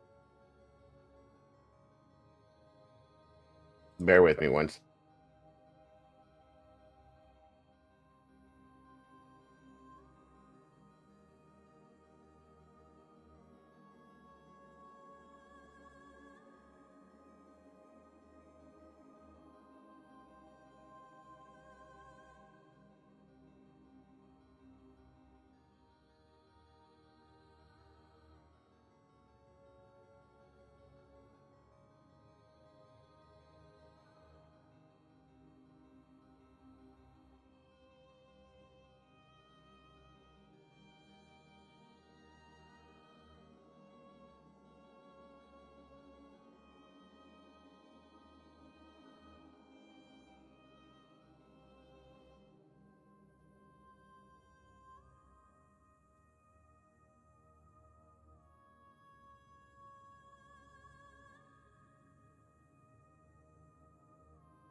One second.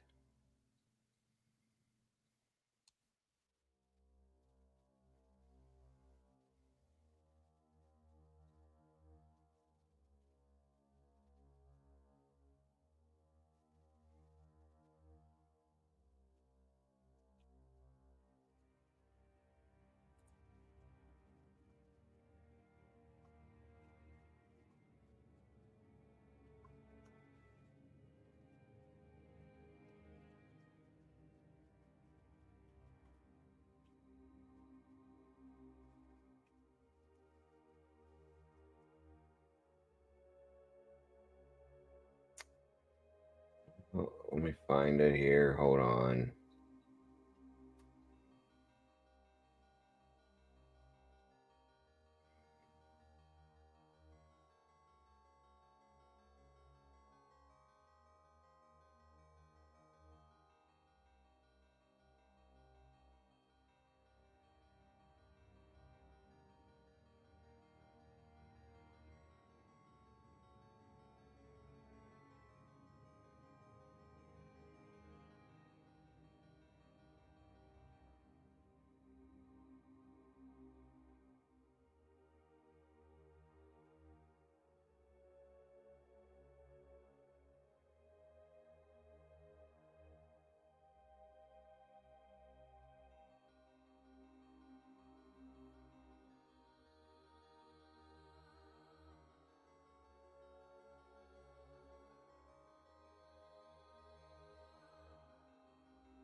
One moment, guys. I'm having a problem with the link again. I don't understand why this twice today now. Give me 1 second. Please be patient with me. Mom, are you still here? I'm so sorry. Yeah, I'm still here. Jesus. It's twice now I've had issues with these links. Give me 1 second.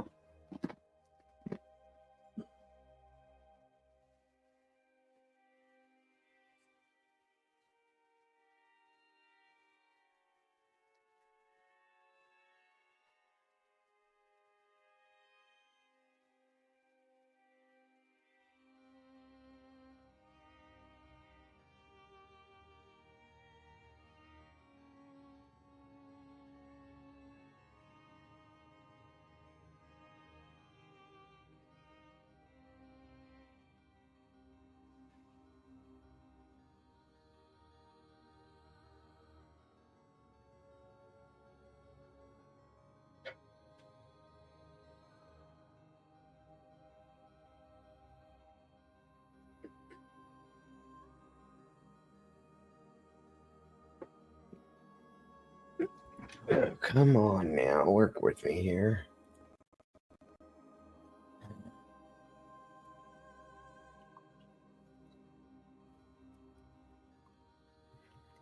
I need to change it. This is ridiculous.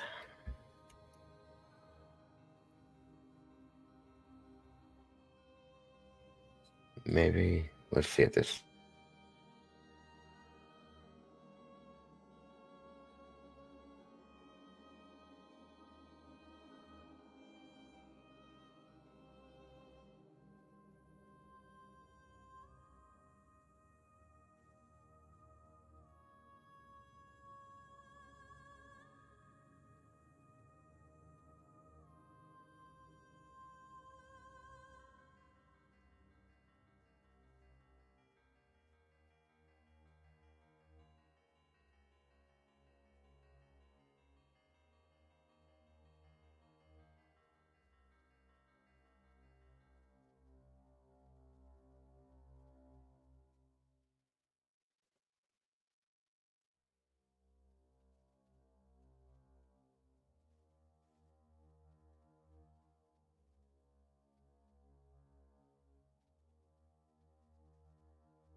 Okay.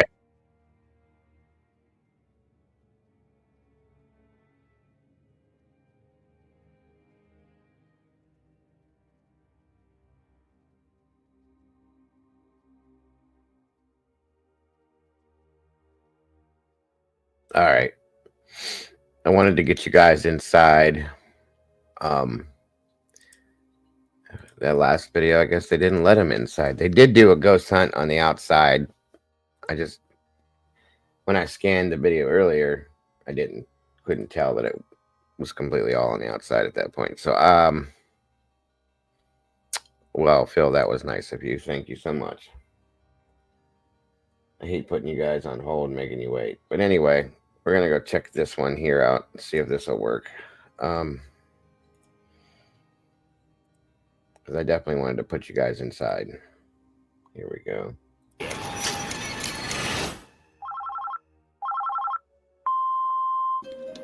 Hi, my name's Michelle, and I have evidence from Alcatraz. My name is James, and I have evidence. I suddenly felt like somebody was watching me. Across my back. Standing up on my body, stick figures show up on the bus. This looks like a nightmarish level on Call of Duty. I think it is, actually. Let's hop in. A lot of sequels. That's kind of fun. See? Find positives. Find positives about the island. Pooped on my head. That's a negative, so don't think about that. Alcatraz Island initially started as a military fortress with over 100 cannons installed on the island and a place to hold military prisoners. By the early 1900s, its main purpose shifted towards a military prison, and by 1933, it was used as a maximum security prison used to hold the most incorrigible inmates in federal prisons, aka the most violent and dangerous criminals of its time. From Al Capone to the Birdman, this place was a veritable who's who for historical a-holes. Don't want to be there. No, you're gonna do it because you're a brave guy. This is at Alcatraz, TWI. The prison sits 1.5 miles off the San Francisco shoreline on 22 acres of jagged rock, earning it the very in this room. Maurice Herring in 1942 and Edward Galvin in the adjoining. I'm going to try to skip through it so we can get through it quicker and so on and so forth. So bear with me as we go. Laundry room in 1957. Let's shower, boys. All right, starting off the investigation in the shower room, which was a very dangerous place to be. Yeah, I would imagine. Hello, folks. My name is Ryan. I'm Shane. And we're here tonight just to hang out and hopefully talk to some of you nice people. relative Well, no usage need. of nice there. No need to judge them right now. No, everybody can be reformed. They did their time. They did their time. That's right. Well, if there's anybody here that would like to reach out to us, can you make your presence known? Can you say something? Can you move something? Hell, you could even touch us.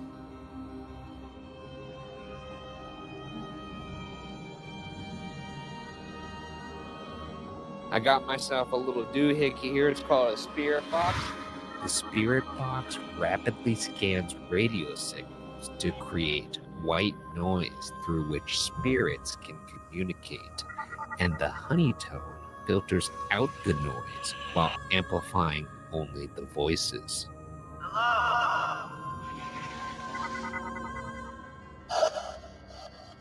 Okay. All right. My name is Ryan. I'm Shane. Hi, Ryan. Kind of sounded like hi, Ryan. I'm Shane. I'm Shane. Can you say either of our names back to us? But you kind of already did that. So you let us know you'd like to communicate. What? Hey, Heather. What's your name?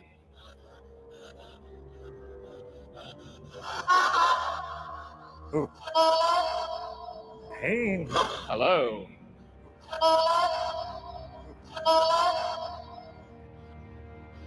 Can you tell me your name?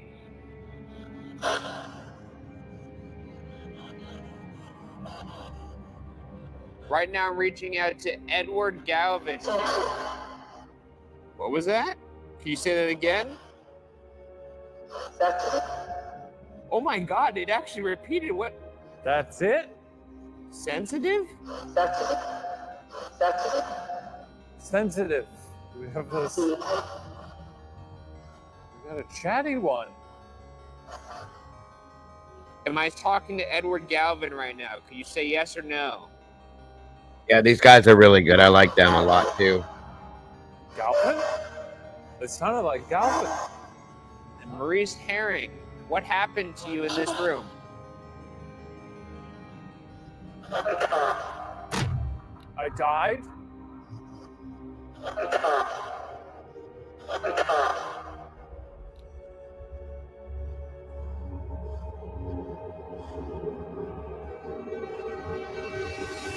Our next room is the visitation room, where prisoners would visit with loved ones.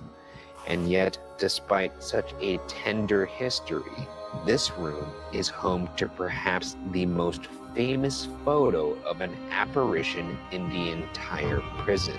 The photo was taken in 2014 by two tourists from England named Sheila Sillery Walsh and Paul Rice, and appears to show the face of a woman in a hairstyle from the 1930s or 1940s. Who this woman is and why she showed up to Alcatraz Ghost Picture Day is a mystery. Whoa! Now, as you can see, that's a lady. There's clearly a lady there with That's 1930s, 40s style. She looks like she's in black and white. They're really selling. This is one of those instances where, yeah, it's either shopped or it's there.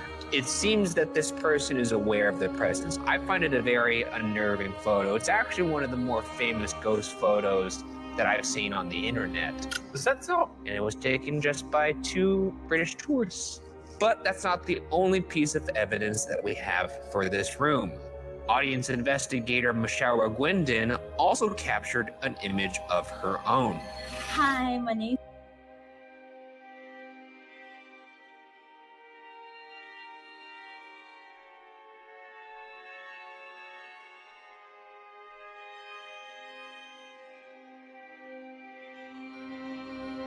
This is the actual copy of the photograph that they caught. And she seems to be dated, like her clothing and everything. It actually looks like a black and white photograph. It's wild. But she's dated for like the 50s or the 60s with the glasses, the hairdo, and the dress, you know? That's pretty wild, folks.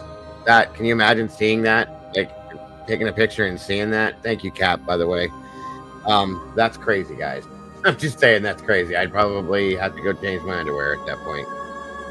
Oh, just saying.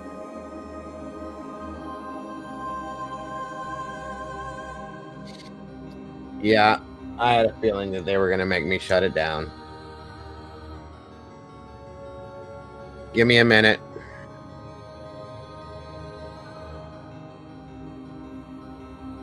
Did we get booted? I think they, yeah. Hang on. They taked it down. Told me to take it down. Damn it. They always see. They're why we can't have nice things. I know.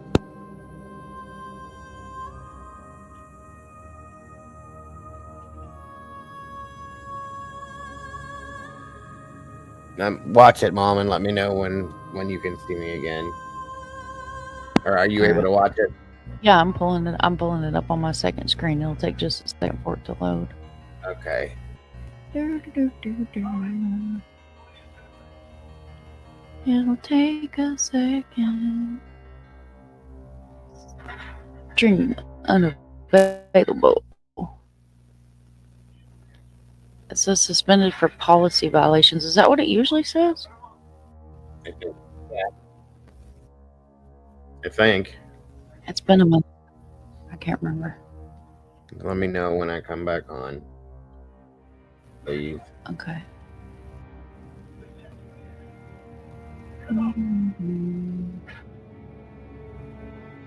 Says I'm no longer blocked. Oh, we're back.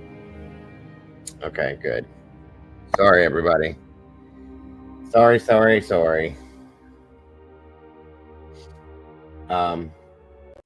Hold on. I tried. Some places you can, some places you can't, depending on who they are. At least it was probably right, so I just thought I'd chance that one because they are pretty good. I do have another one. Give me 1 second, though. Hold up. 1 minute. I really wanted to get you guys inside there, so why I pushed the card.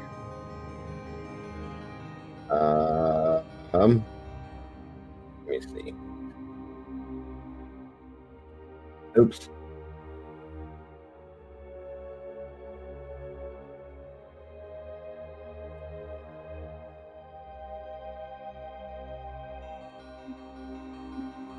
I will show you this photo that was taken inside Alcatraz. It's a ghost photo while we're waiting on the other, checking the other video. Oh, there you go.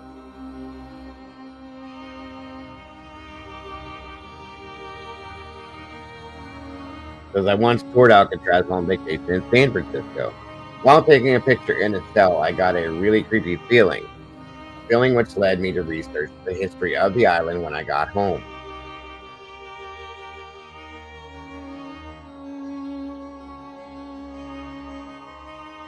What I found out is the cell I took the picture in got the creepy feeling was one of the most haunted cells. It was D14. On Sunday, December 6th, when I returned to the island with Whitney and my sister casually wanting to document anything paranormal we might encounter,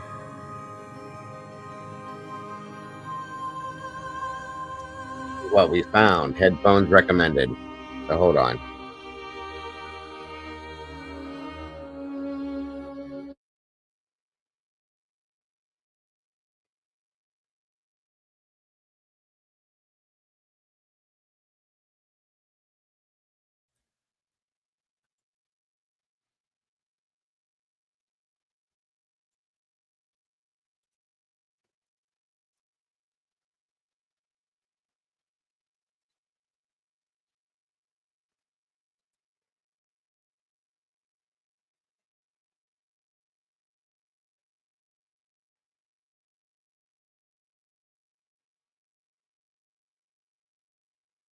Did it go down again? Okay. No. I just wanted to make sure you guys had audio.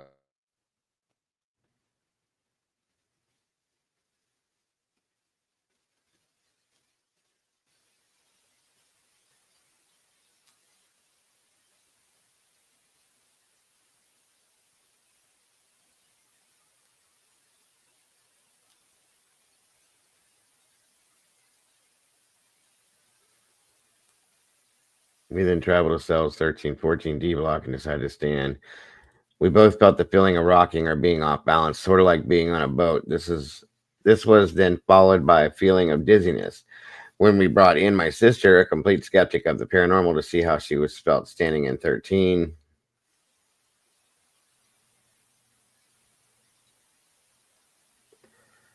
I feel like rocking. Like I feel like we're on a boat. Oh, like it's swaying hard. Super dizzy. You guys can feel it? I feel like seasick. Oh, yeah. You do feel it. It feels like it's moving. Yeah.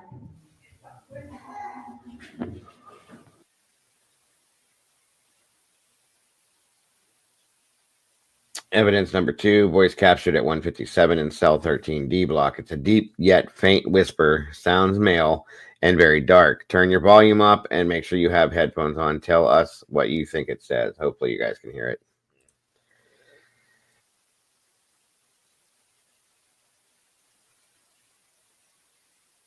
Feels like it's on some sort of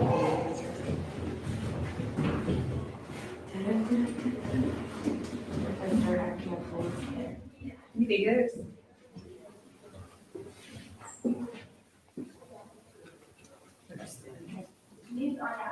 Yeah, I wouldn't stand there too long.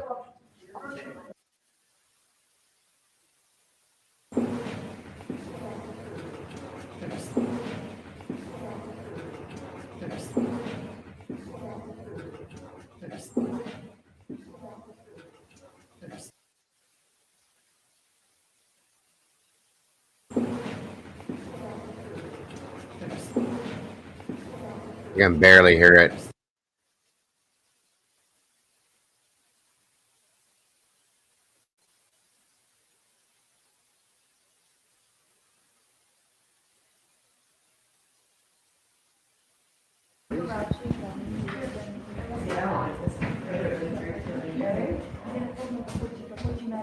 Did I capture it in this one?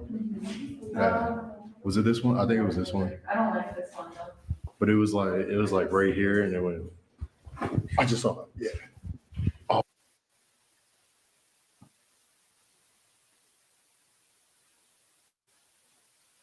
That on video too. You got that? Yeah, I got that on video. That's awesome.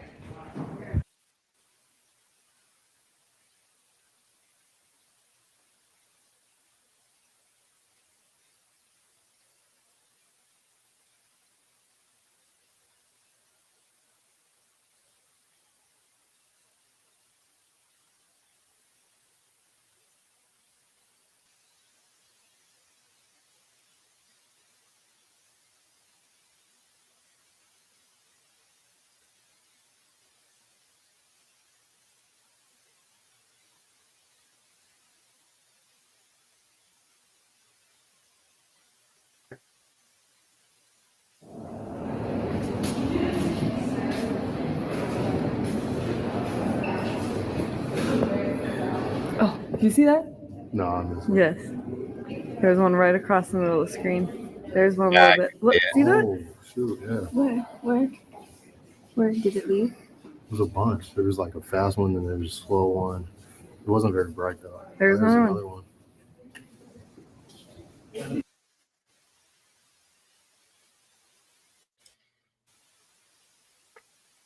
Yeah, you could definitely see those.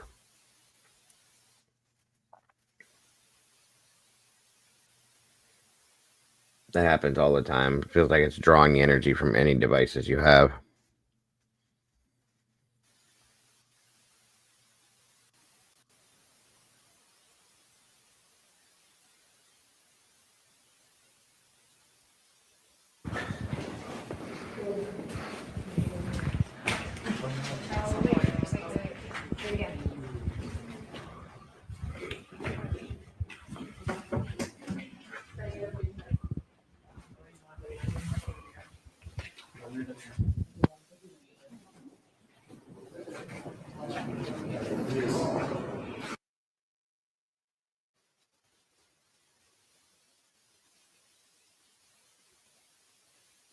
Good point.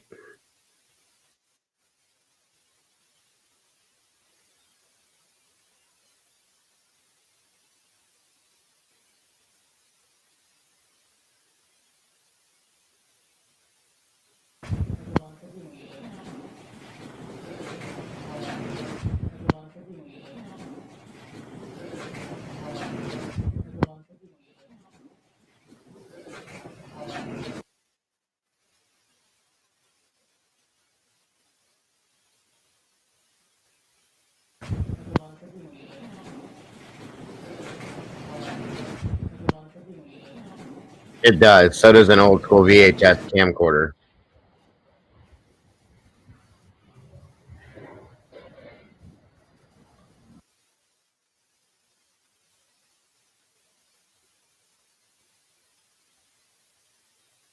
Okay, now back to the other one. Let's see if this other one will work now.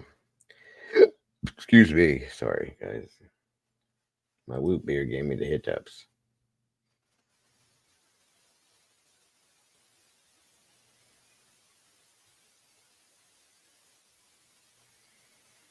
When's that?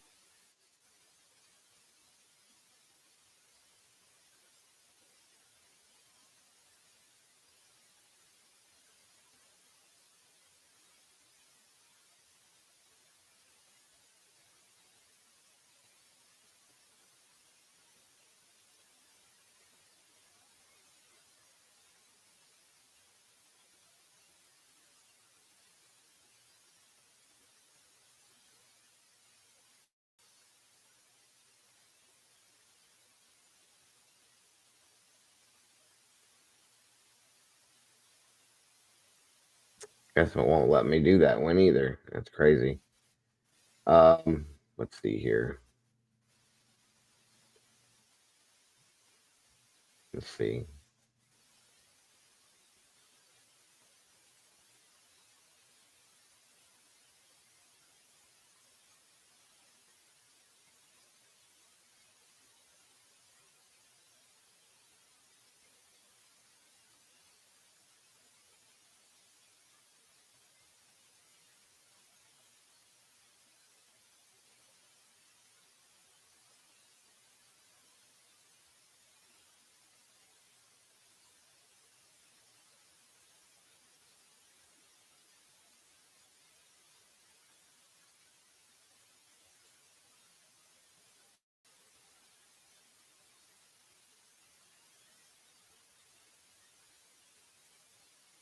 Okay, here we go.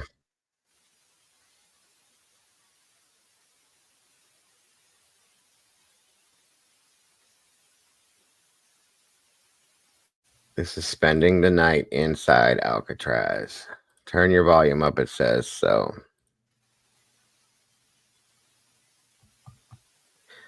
Spirit boxes are basically just like an AM radio that picks up certain frequencies, and it plays through the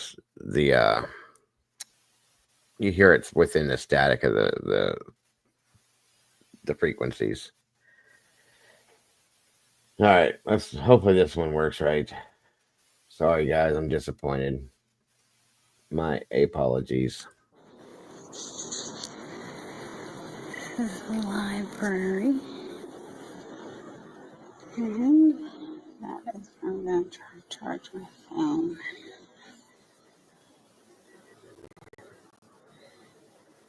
Absolutely, TWI. My apologies for the last one, guys.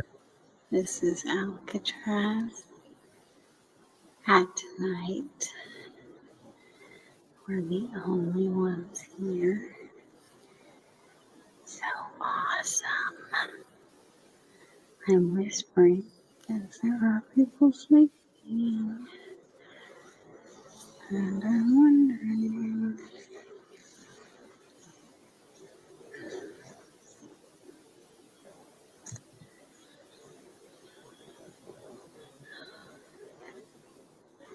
No idea, Doodle. This is the cutoff.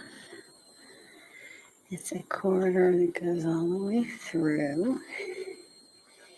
You can see damage to the floor from when there was a prison. I can't with you sometimes, I swear. You're a mess. Thank you, Doodle. That was good. Right. And they brought in the military.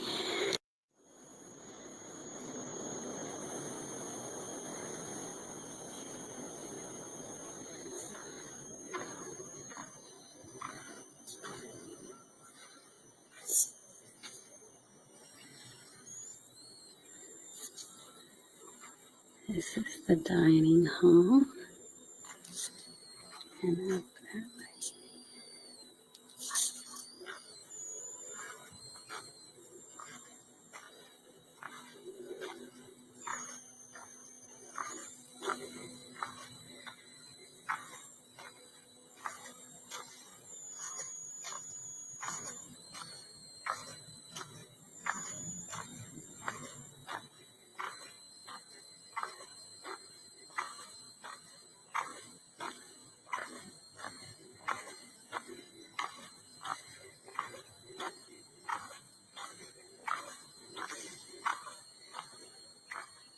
This is the kitchen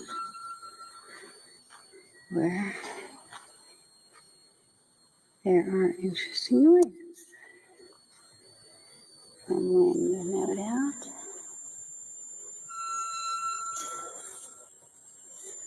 It's a little bit on the creepy side. The hell is that noise? After that.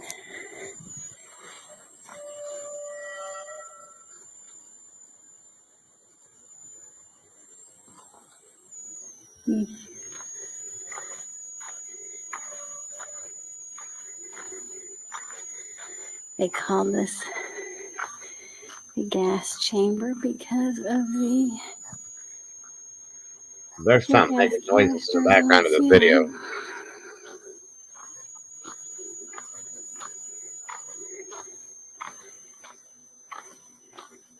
Interference because of the prison? I don't know, but then there's not just that, but there's other noises picking up too. Like because of all the metal and stuff, you think? It sounds like a tea kettle. Cyril's right. Which we saw Does earlier. Metal.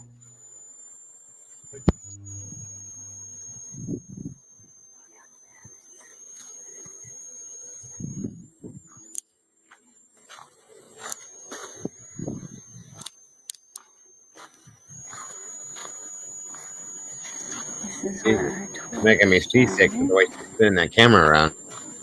Let's see. 3 rows of cells. This right here is the barber shop.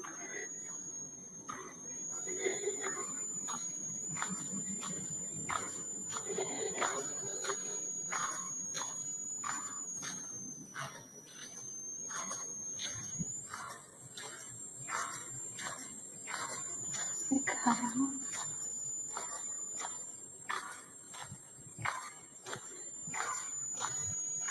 Somewhere around here. Oh, here they are.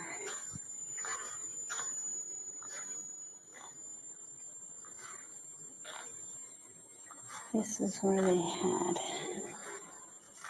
fake prisoner head for an escape.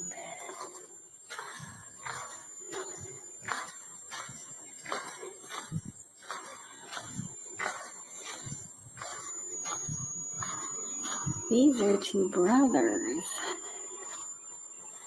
that they think may have escaped. They put them side by side.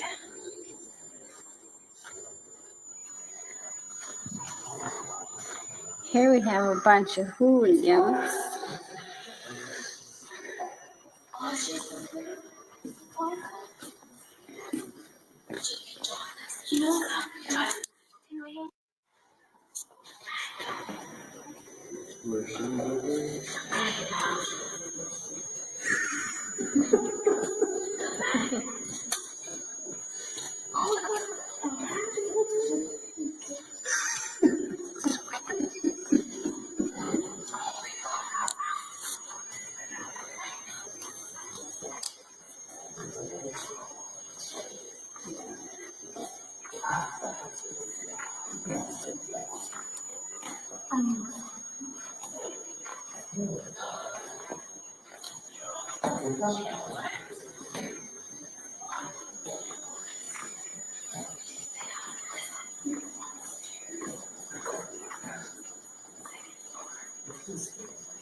She needs the anti-vibration thing on her camera.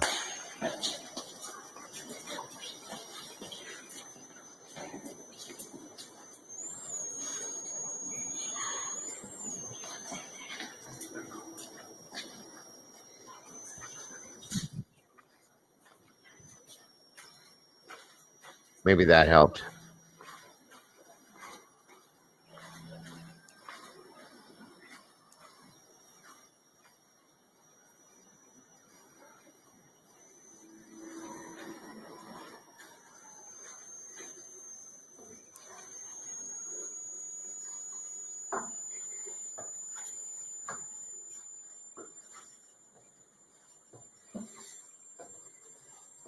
Sorry, can you guys hear me okay? It's in the video. I turned it I down. can hear you. I turned the video down a little bit, maybe to lower that high pitched sound. It has something to do with her audio, her microphone.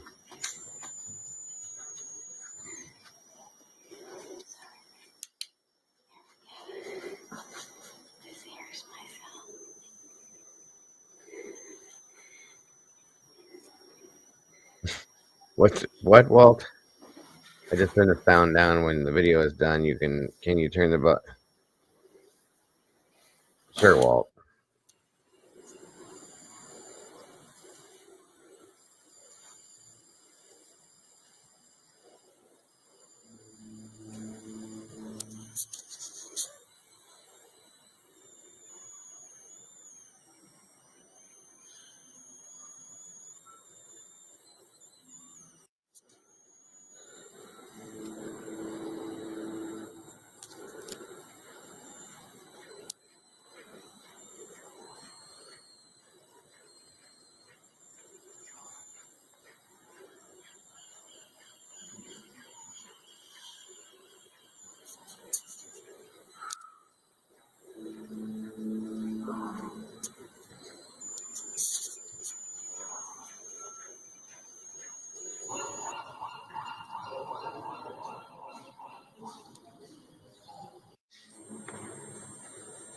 This is Alcatraz first thing in the morning, about 5:45, maybe 6 a.m. at most. You hear seagulls all the time.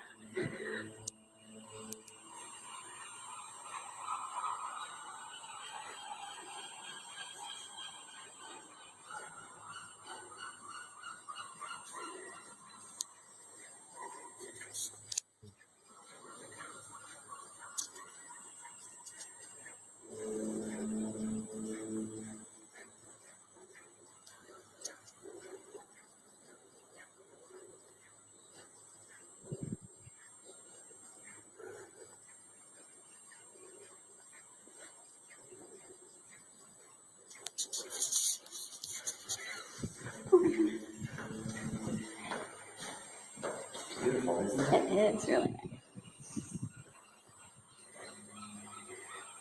No idea, Flickery.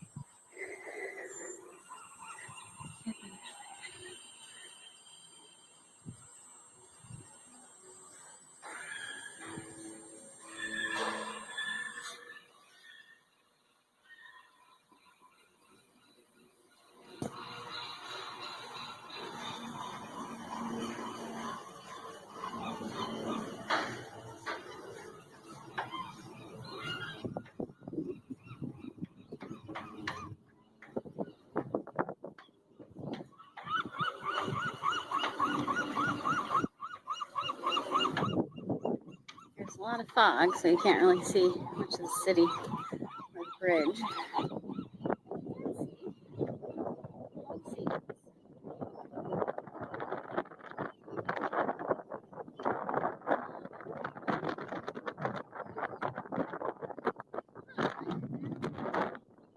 Okay, with the wind already.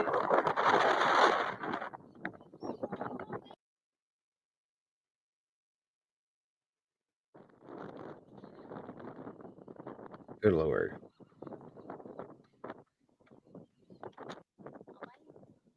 Him or herself at first.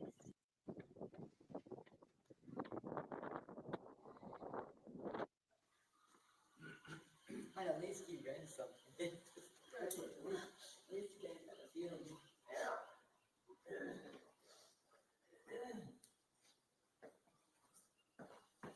And then there was like during the big battle in 1946. exit right here. They had opened all the outside doors. The doors were open with key locks. They had stolen the keys. The inside doors were electrically open, so that they didn't know that, so they didn't get in on the gun gallery and open up the doors.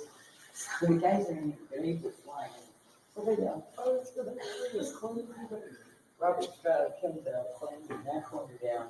The grenades going on all around and shuts all 6 doors. So then you would think, okay, the guy didn't have that safe. Well, in these last 2 cells, the one up there, they don't know it's flushed about it. So you can get to it, flush it, people can't collect things, which are right there.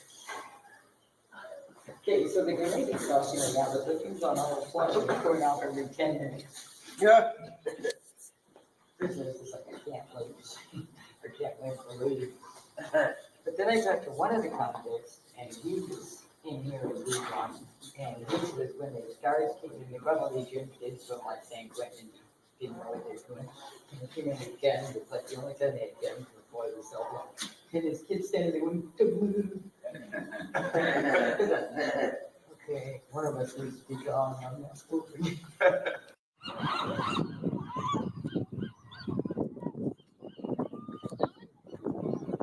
Get out of my shop. You're in my shop. This is the rec yard.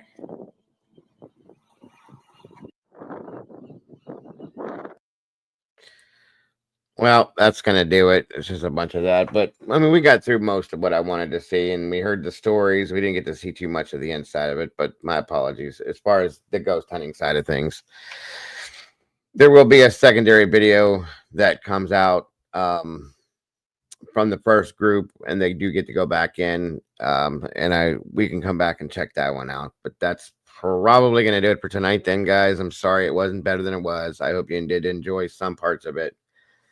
I feel bad, but thank you guys for being here for it. Mom, thank you for joining me for it tonight. I hope Thank you for having me up. I enjoyed it. I hope some parts of it were enjoyable. Like I said, I wanted to give you guys more, but it didn't work out, so my apologies. But when they do go back to that, the secondary, when they're able to go back in, I'll cover that one. So we will be back to it for sure. Sweet. But it was still interesting either way. The history side of it, I did enjoy that and the little bits of stuff. So thank you guys so much for joining us tonight. I do appreciate all of you guys so very much. Excuse me. And I hope you have a great rest of your night. Don't forget to love yourselves, love each other. Don't change nothing, folks. You're amazing. We will see you in the morning. Have a great rest Y'all of your make night. good choices. Bye-bye, Bye. everybody. Bye, Mom.